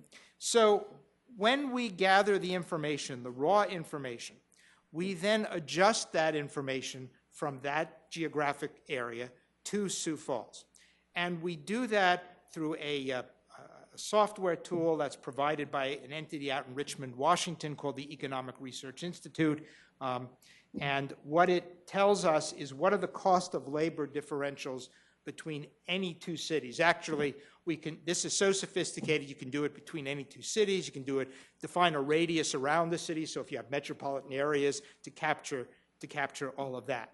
But what this means here, and you see for each of the peer employers, there is a geographic adjustment, and it is a percentage. Let's take Billings, Montana, for example. It says the geographic adjustment is 93.4%. What does that mean? It means that the cost of labor in Billings, Montana is higher than it is here in the city of Sioux Falls. So we take that nominal, that reported information, the information you would see on their website or in the survey information that was provided to us, and reduce it by about 6.6% so that we are comparing apples to apples. So you don't get the bias of comparing a high cost of living area with a lower cost of living area. Of course, the other side of that, and you see how these do vary. Obviously, for example, the city of St. Paul, Minnesota is significantly higher in cost, or the city of Boulder, Colorado is significantly higher in cost, and there that data is reduced by about 16% to make it comparable here to Sioux Falls. The other side of it, where you have a percentage that's bigger than 100, is the state of South Dakota, where if you look at the state overall, look at it in the geographic boundaries of the state overall, which the software allows you to do, and then say, what is that compared to the city of Sioux Falls? There, you have to actually increase those statewide numbers by 3.3% to compare to the city of Sioux Falls. So the point I want to make is that we don't just take those raw numbers as reported to us or as maybe on the websites. We make sure that those are adjusted first for these differences in the cost of labor so that we have a true comparison. The second area that we make adjustments for where it's appropriate is where there are work week differences. So this slide shows you for the 4 groups that the 74 benchmarks was segmented into: non-represented employees, represented general employees, police, and fire, what the respective work weeks are. Now, for non-represented, as you can see there, all the peer employers have 40-hour work weeks, as well as for general represented. But with respect to police, you'll see that Madison, Wisconsin work week is the outlier in that it's a shorter work week of 37.5 hours per week. And in fire, because fire scheduling is so complicated, and I like to say it only can really be understood by somebody who's in the fire service, there in fact are different numbers of hours per year, and they vary pretty significantly here. So what did we do? We take those dollar values after we adjust them for geographic differences, and I'm going to keep it simple. I'll use the police example in Madison, Wisconsin, whereas we take the Madison, Wisconsin, let's say a police officer makes $50,000 a year. Since they have a 37.5-hour work week and you have a 40-hour work week, would take that hypothetical $50,000, divide it by 37.5, and multiply it by 40. So we would then get it equal to what would it be on a 40-hour work week. We do that similarly on the fire service side. There the numbers are all over the place, but it's the same concept of we take the dollars that are reported to us for the pay ranges, divided by the work year definition of the peer employer, and then multiply it by the 2,754 hours per year of the fire service here in Sioux Falls. So those two sets of adjustment, the cost of labor adjustments and the work week adjustments, lead us to an analysis of the position of those 74 benchmark jobs.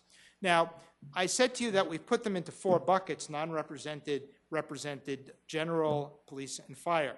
And what this slide does is gives you an overview of the competitiveness of those benchmarks that fall into each of those buckets, as well as the city's position overall. And you'll notice there's a footnote on this that reiterates my comment about the definition of market competitiveness, red being below market, black being within market, and blue being above market.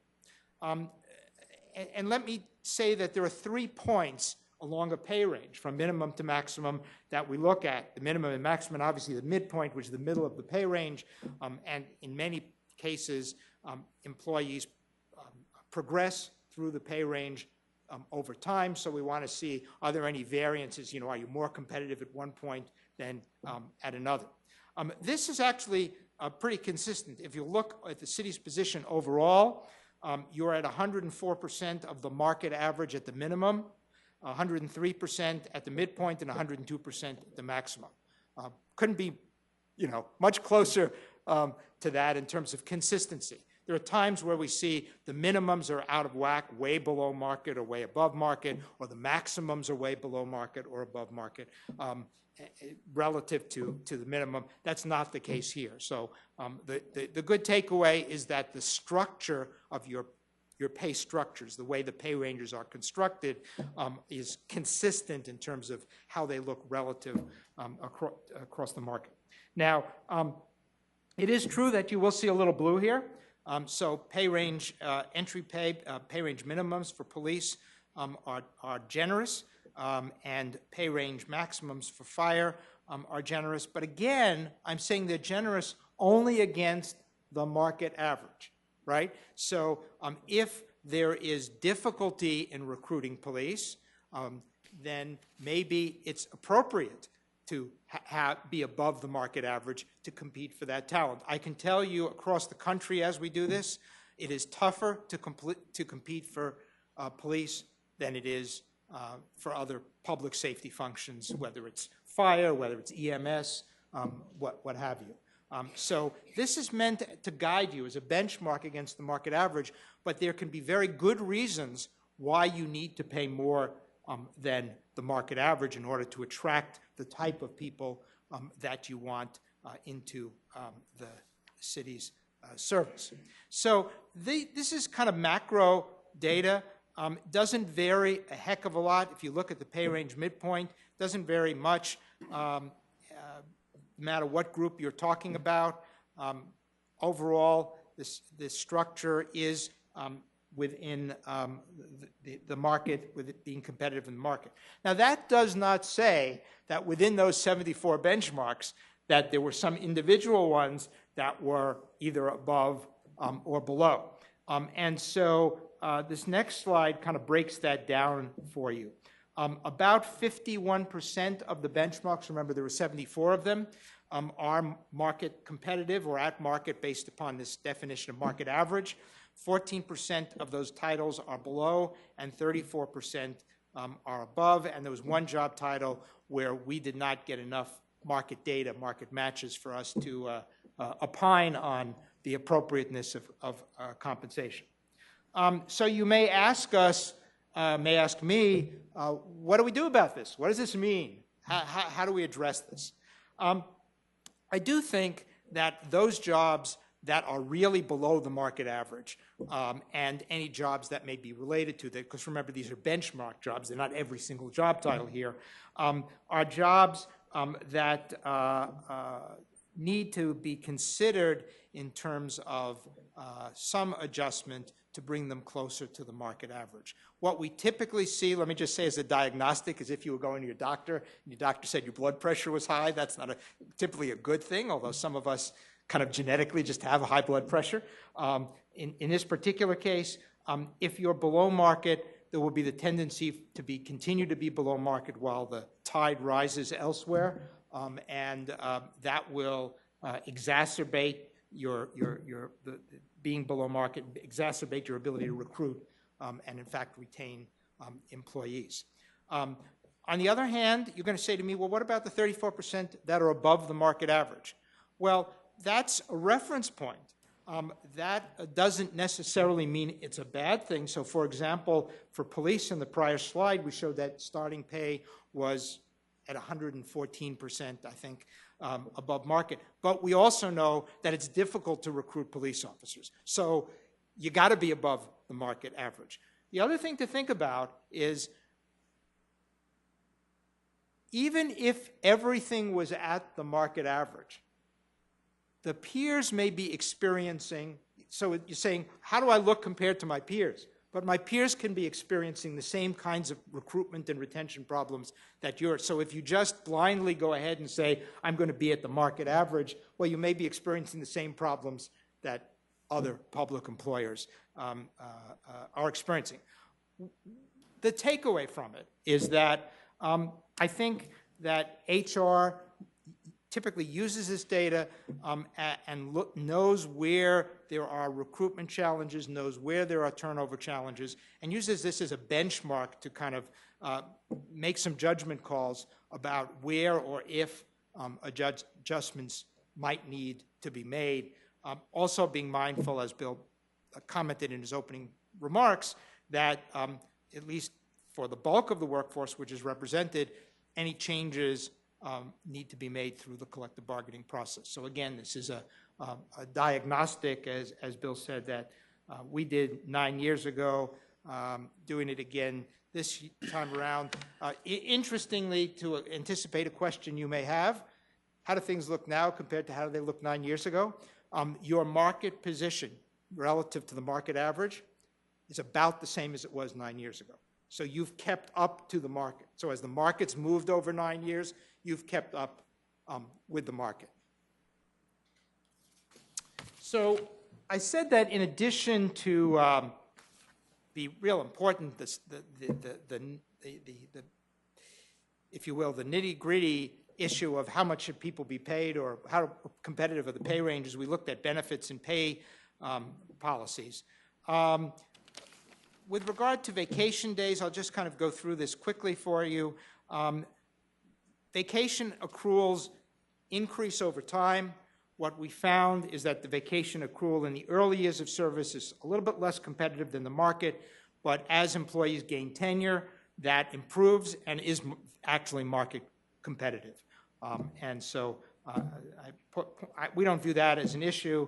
The other thing that we do note that you don't do here at the city is most peer employers do provide shift differential for general represented employees, and you don't do that here. So it's just so you're aware of that. Overtime for non-represented, non-exempt employees, like the city, overtime is granted after 40 hours or in excess of 40 hours a week. There are some places in the country where it's granted after 8 hours in a day, but in terms of your peers and what happens here in the Midwest, you are consistent in that regard. With regard to the non-exempt represented general and represented police employees, a bulk of the city peers are compensated similar, again, to paying overtime in excess of 40 hours. And the majority of fire suppression employees at the peer cities are compensated for overtime in excess of the regular work cycle.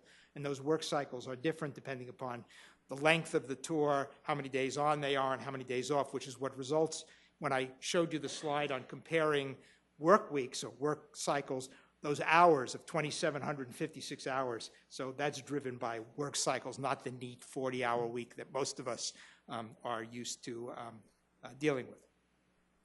With regard to health benefits, health and dental benefits, the city picks up 75% of the health care costs across all tiers of coverage, meaning single, family, and so forth. We find that that is slightly less competitive than the peers who contribute somewhere between 84 and 90%, depending upon the tier of coverage. We know that the health benefit plan offerings here, plan design, is a very generous and very attractive offering as an employer. So when you think about why do you come to work for someplace, it's not just about pay, it's not just about working conditions and the challenges and the excitement of the work, but it's also about the richness and the value of the benefits. Long-term disability benefits appear 69% provide a long-term disability benefit outside of the defined benefit retirement plan, and unlike Sioux Falls, 31% pay 100% of the monthly premium for LTD insurance. The other area of concern is obviously retirement benefits. And this slide explains that with regard to the defined benefit retirement plans, what the city's contribution rate is compared to those that are in your universe of peer employers. And we say that it's less. The contribution rates are less. That's not a bad thing. In fact, you will see in the sub-bullets that employer contributions for non-represented, depending upon the peers, range from 6 to 12.8% of payroll, by the way. That's what it's a percentage of. It's a percent of payroll. Represented can range from 6 to 34.41% of payroll, police 7.6 to 34.41, and fire 7.6 to 34.41. And you may ask, well, I would think that if I'm paying more, that's a better benefit, that's richer. Well, the fact of the matter is that what a lower contribution rate indicates is that you have always been paying the right amount into the pension plan. When these contribution rates start to get into double digits, contribution rates have two components. They have, I'm not an actuary, I'm an economist, so I'll try and make it simple. There are two components to the contribution. One is a contribution that says, if I pay somebody, let's say $50,000 this year, and assume they never get a pay increase, just to make my example, and they work for 25 years, how much money do I have to put in the pension plan each year as a percent of payroll so that it grows to a sufficient sum that then generates those pension payments, which are defined by the plan design of the plan. The other piece of it has to do with additional funding that must be required if you weren't making your pension contributions on a regular basis, or if the investment returns on the actual pension plan, were not equal to the assumed investment return. And so you have to make that up, because otherwise there won't be enough money in the bank. It's kind of like if you didn't pay your minimum payment on your Visa this month, well, there's going to be a penalty, but in this case the penalty is you have to make up the funding because you have to put the money into the plan. So the point really being here that, and you see Sioux Falls corresponding contribution rate, 6% for non-represented and represented general employees and 8% for police and fire, is that you're doing the right thing. The pension plan is being funded properly, and so it's a good thing that your contribution rates are lower than what we see with the peer employers. So with that, I'm happy to address any questions that you may have. Councilor Neitzer.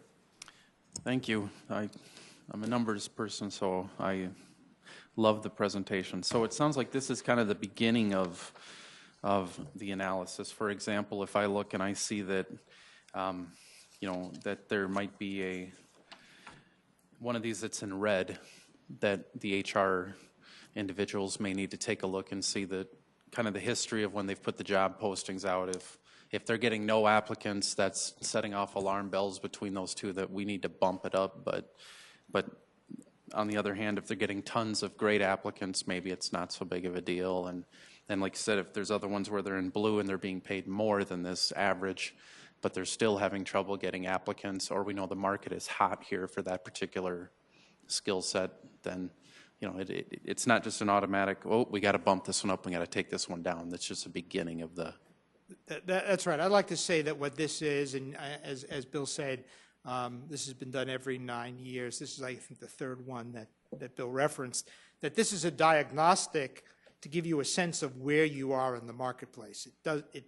And from that, you have to do a deeper dive in terms of, why are we having recruitment and retention problems, even if we think we're paying well? Or are we getting the right quality? We may be getting applicants, and I hear this around the country. We get lots of applicants for police jobs, and I'm going to pick that one out, but guess what? They can't pass the drug test, to be perfectly candid with you. So you're absolutely right.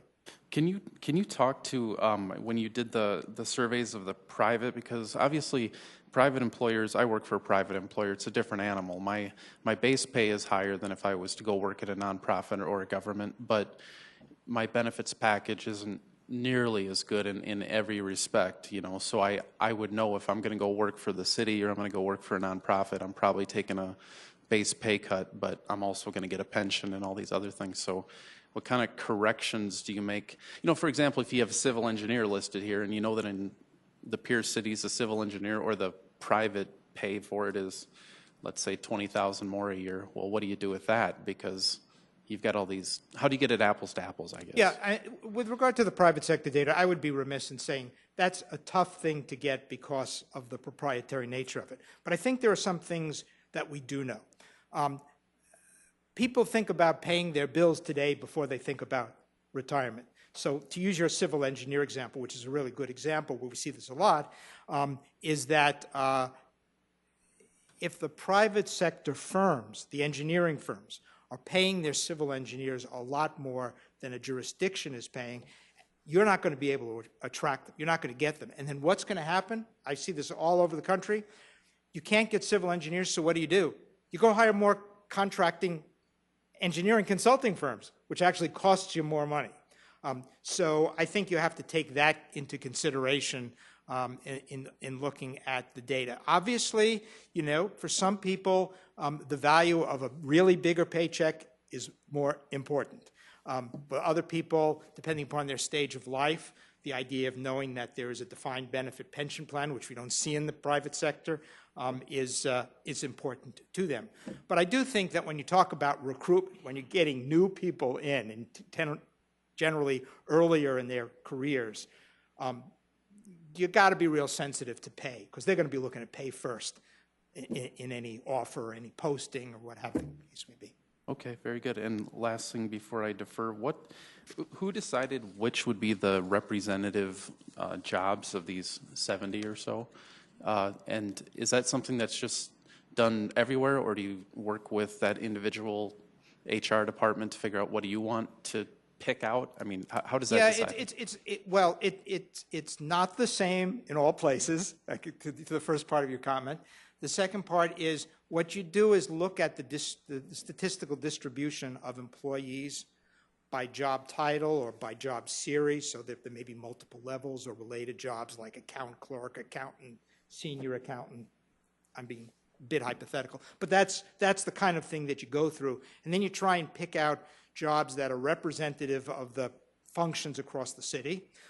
And also, you don't want to pick out obscure job titles where you're not going to find job matches. You want to find typically what we call a kind of a full performance level within that series. So that's the thinking that goes through in selecting the benchmarks. Okay, thanks. Councilor Sale. Thank you, Madam Chair. And when you looked at these job descriptions, did you actually look at what the job description did? If you're a snowplow operator in Sioux Falls and you have snow gates versus a snowplow operator in Des Moines, that's kind of a different job. Or maybe if you're head of HR and you supervise 12 versus 10, was that taken into consideration? No, that's a good question. So in the custom survey document, we provide the respondents with a summary of the job here at Sioux Falls. And we say, if you have a job that matches this, 75–80% is the kind of industry standard in doing this work, then report the information. For those that we populated ourselves, remember I said there were the check marks with the asterisks, we actually went out to their websites, we actually looked at their job descriptions. Look, I will not mislead anybody. This is both an art and a science. And the market pays, really the market pays for the skill sets attributable to the job. You know, there may be different duties and so forth, but that's the process that we went through. So we feel that those job matches are a reliable predictor of where you are.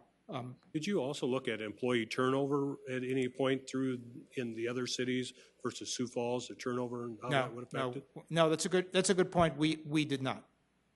We did not. And it could be for different reasons. So I want to say we did not, and to dismiss it that way, we did not because a turnover study is really a serious exercise to do. Turnover can be because of just the workforce demographics. You could have hired a bunch of people doing a job 25 years ago, and now they're all ready to retire. It could be different for different reasons in a different city. So to do anything serious, you really have to dig down to the reasons and to get that information. A lot of public employers, unfortunately, they should, but unfortunately don't keep good exit interview turnover data statistics on why somebody is leaving. So yes, it would be noble to do that, but not easy. I just have one point. You talked about the pension, and I've been as a pensioner, somebody that's receiving a pension from the city. It was back in the 70s and 80s when Rick Noby was the mayor that he took it upon himself to fund the pension to get it to where it was not behind where it had been to that point. And we're receiving the benefits of those kind of forethoughts that everybody that's gone before us has. So I just like to shout out to Rick Noby. He probably doesn't get a shout out on the boat he's on today. Councilor Selberg. Thank you, Madam Chair. Thank you for the presentation. Hope you had a nice vacation. I did. Thank you. Good. How much time and staff, how many man-hours kind of thing go into a study like this? Oh, that's a good question. I would, off the top of my head, we actually have records where we keep track of that, just like law firms. I would venture to say that we're probably in excess of a couple hundred hours. Okay. Interesting. One thing that I'm looking at, and I'm not sure it has anything to do with anything, but it is here as a comparable. When you look at the study methodology and the city peers, how is it, you look on total operating budget, and we have Sioux Falls at 457 million. How is it Lincoln only has 183 million? I know there's a red check by it, and I don't know if that explains why that can't possibly be right, or they do things differently, or... No, actually, so I have to confess something. I have to confess, I am colorblind. Oh. So I did not even see that. I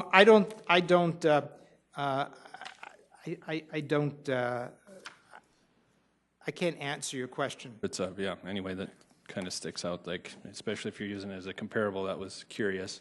And then I also had a question on turnover rate, and I know you said that you don't do that, but I wondered if Director O'Toole could maybe comment on how is our turnover rate doing city-wise as far as compared to the last couple of years. Are we holding steady? Is it going up, going down with the unemployment rate?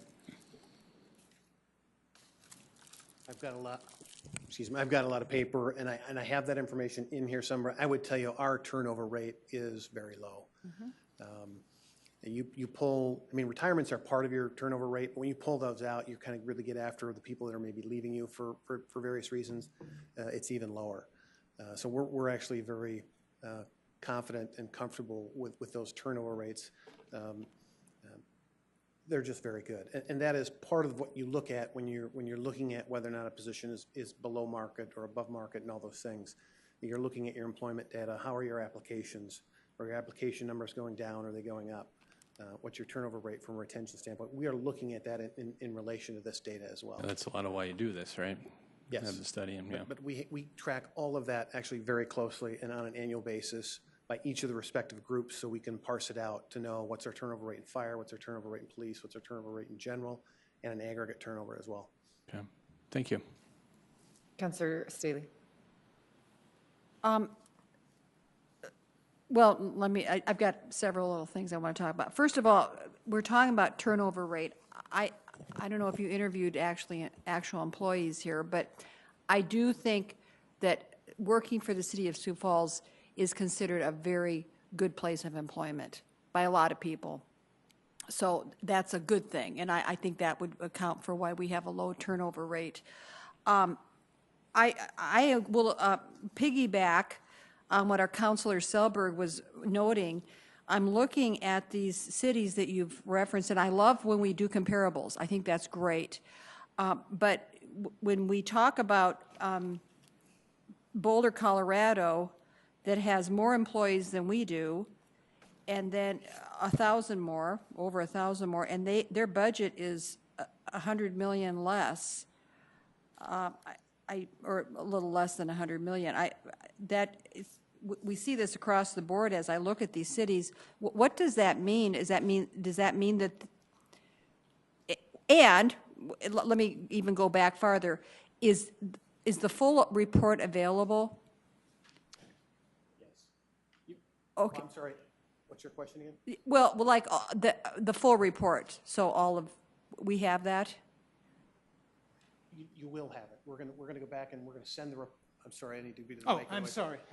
We're, at the conclusion of this, we're gonna go back and we're gonna send each of you a full copy of the entire report, as long as the respective labor groups, so they have the full report as well, and then we're gonna post it on Insight tomorrow. Well, because that might have been a good, there's pieces here that I think, I'm hoping that they're in that report, but did you go back, okay, let's go back to this slide that's talking, the methodology here. Did you condense this down to within the operating budget, the actual salaries? Do we have a chart that would show the salaries in each of these communities? Yes. And because that would, because right now the operating budget has a whole bunch of other stuff. No, within it. I don't think you should conflate the operating budget number with anything related to salaries. I think that would be a wrong connection. But you have the employees in there, so somehow we're making a connection between the staff size and the operational budget. So I'm not making that connection. You're trying to divide one number by the other and come up with something. The number of employees, and I don't know this for certain, but this is the operating budget. There can be employees that are paid out of a capital budget. There can be employees paid by other funds. I just think you're drawing a conclusion that that we're not trying to present here, other than because there are lots of ways that a workforce could be comprised. But to what I think is the real point is the full report provides all the data for all the benchmark jobs, for all the peer employers that had a match to those benchmark jobs. So you will see that in extraordinary granularity. how many pages is the full report? A couple of hundred. Oh, Yeah. Okay. One depends. Yeah. So then the other thing that would have been helpful for me, I mean, just because you're the one who's drawing these comparisons with these cities, okay? I mean, we've got this, I think this is great. We're seeing what they're operating on, how many employees they have. But then when we're talking about that, the 74 benchmark jobs, that would have been kind of interesting too, and maybe that's in the report, but to see, like in Billings and Lincoln, when we're talking about a nurse, what are they getting paid there? What are we getting paid here? Or comparing one department head with another. I mean, what's a department head making in Billings for the Public Works versus what they make in Sioux Falls? I would venture to say, if I did my own little study, that the department heads in Sioux Falls are very well paid compared with these other municipalities. And we I mean, did not is that- include department heads in the study. You did not, oh, okay. You're not on that slide where we showed you all the benchmark jobs. Okay, no department heads. Okay, then the other thing is, you said that there isn't going to be any more action required from the council. Is this going to be a tool then for negotiation within all of the departments? Is that? Yes, and a couple of things. And let me go back to that prior point as it relates to some of those peers that are listed there as well. And again, some of that's just information for background purposes. You know, obviously, when you look at on the map and you see that geographic area for which we've compared ourselves, if you're losing people or if you're competing for people and they're in your region, you want to compare yourselves to those people because they're competing, irrespective of their size, they're competing with you. So there's a lot of basis to include those folks in those studies. And as it relates to the aggregate information in this report, in answer to your question, yes, it will be used, obviously, as information regarding collective bargaining, and that's about as far as I can go. But on the actual report, it's going to have these positions. It's going to say what each municipality is paying those. It's going to have the figures on there. And one of the things I would like to add in conjunction with that as well, you'll have the public sector data and the respective jurisdictions, so you will see what a nurse makes in the relative area.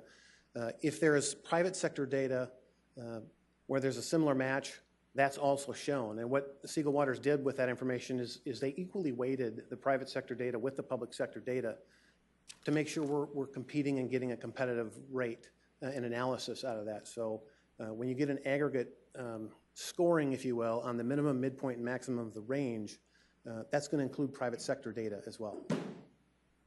And I hope that made sense. So It may make more sense when you actually see the full report. Again, I actually thought it was going to be more helpful to get a high-level overview first before you dive into the report, and I'd be more than happy to come back at a future meeting and follow up if you have more questions, and we'll certainly follow up. Well, and if I could just ask one more thing, then, like, going back to this chart, and I know you didn't cover department heads, but if I'm going to take these cities, the budget, the operating budget will stay the same, but if I was going to put into this the department heads, then that whole staffing size is going to change, and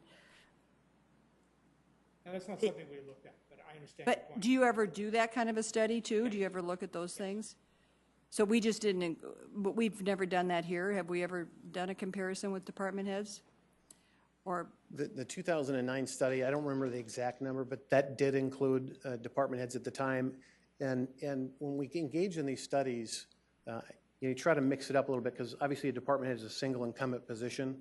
And a lot of times we like to use positions where there's going to be multi-incumbent individuals in those roles as well. And to your point, back in 2009, I think it's fair to say, Counselor, that yes, it was the market competitiveness of the ranges of the directions we looked at were competitive, definitely competitive. They were. Councilor Kiley. Thank you, Madam Chair.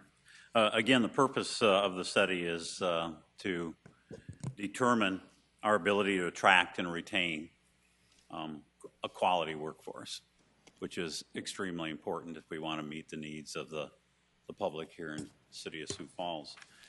And as Councilor Neitzer had stated, it would be easy to say that, oh, we're looking at this, so the Blues, they should maybe lose some, and we should give some more to the Reds, then even it out.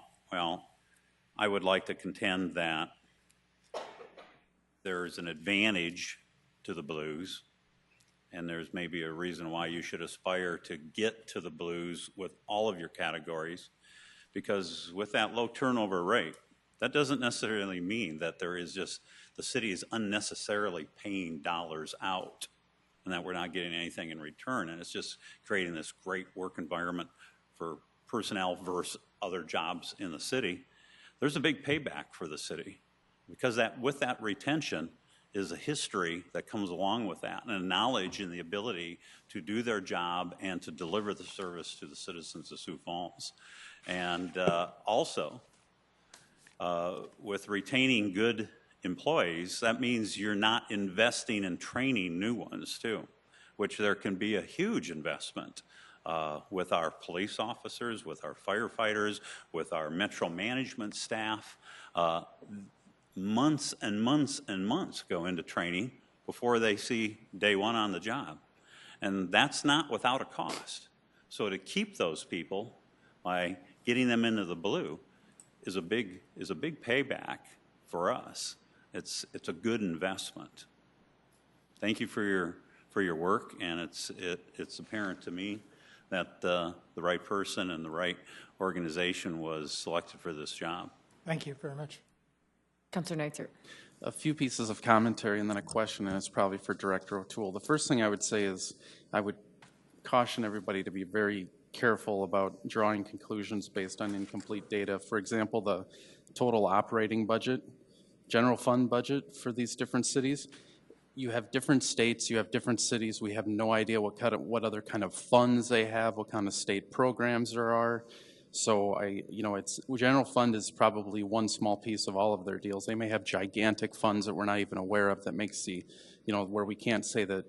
It would be dangerous to say that, hey, Lincoln, Nebraska has a population that's, this much of ours and their budget is half as much, therefore we're spending too much money. I think one has to be very careful about that. Same with looking at the staff sizes. I think you have to look at all that. The other thing too is, again, kind of going back to if something is in blue, I know that HR keeps track of all this. If they've posted a job 6 times in the last 2 years and they've got 0 applicants for it, it's probably a signal that they don't need to lower the pay for that. They probably need to increase it a little bit or figure out why are we not getting any applicants. And we do have some of those where they've been posted and they sit and we get no applicants. So, you know, obviously we want to be good stewards of tax dollars, but on the other hand, we need to train and retain you know, good workers, and attrition is incredibly expensive. So that leads me, I guess, to my question, which is, now obviously, for the most part, I would say this is almost entirely an administrative function. I don't think we have a whole lot of role in this, and we probably shouldn't be in a room deciding what exact pay ranges are for particular jobs. But mechanically, when you look at this, if you make a determination, let's say that, okay, we do need to bump whatever, a certain worker. One other commentary I want to make. I think one reason why usually getting this stuff early is a good thing, you know, so we can look at it. I think one danger in something like this is pay and benefits are a sensitive issue, and I could see if a report floated out a few days in advance and people are looking at it without the presentation kind of explaining the context, somebody might look at it and say, oh, look, I think I'm going to get a pay raise. You know, and so I think that could have a demoralizing effect. So I think in this particular case, I would say controlling the message, as much as I may get beat up over that, I think is probably a good thing. So going back to the question, if you have a particular job and it has a salary range of $2,000 to $3,000 and you determine you need to, let's say, go to $2,500 to $3,500, mechanically, is that just, and I'm making $2,200 right now, how does that affect me? When would those pay grades move? And does my pay move if I'm below the range? And I mean, how is that going to work? Thank you for the question. And I agree with you. Obviously, there was an intent to control the information as it relates to that for the very reasons you just talked about. You know, we want to be, obviously, we're going to be transparent with the information, but it is controlled, and you want to do it at the right time. And everybody will get the information, so thank you for that. I would also comment that, yeah, if a position is identified as being below market, you know, we're going to do the analysis. We're going to look at our employment data. We'll make some recommendations, and two things will happen. We're obviously able to see what the market average is for our peers. We want to make sure it's then competitive, so how we place it. So we'll make sure the range itself is competitive, and then how a person is placed may be dictated and part of the collective bargaining process, well, as is the negotiations as to what the salary will be. I mean, we have to go through and have that dialogue with respective unions. 80% of our workforce is in one of those collective bargaining agreements. So we would sit down with those respective unions during the collective bargaining process to discuss it, okay? But there's always a two-prong approach. What's the range, and then how does the employees get from point A to point B into the new range? Okay, thanks. Any other questions? Madam Chair. Oh, I'm sorry. Okay. Thank Go ahead, you. Counselor.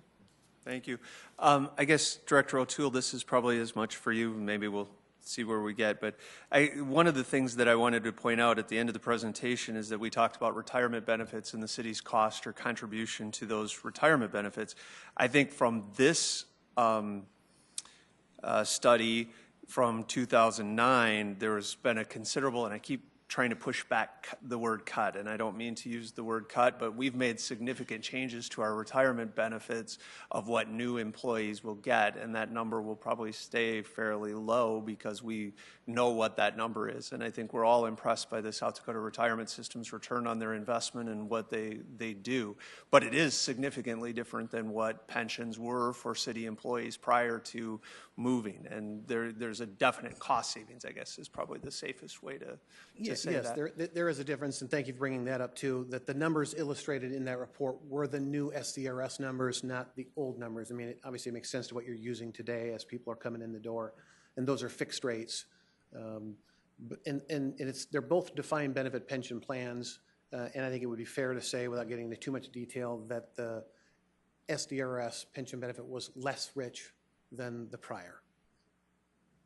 Less rich is an interesting way to phrase it, I guess, in comparison, and I'm glad I didn't use the word cut because it's a significant difference. But how do we meet with our employees other than putting it on the website? Do we have any way to discuss this with them, or is this just kind of the end at this point, and then the employees that are represented get, you know, information from their dues and in part of that, but how do the non-represented employees get? We'll put out information that kind of accompanies and explains a little bit about what you're seeing and how that's going to happen.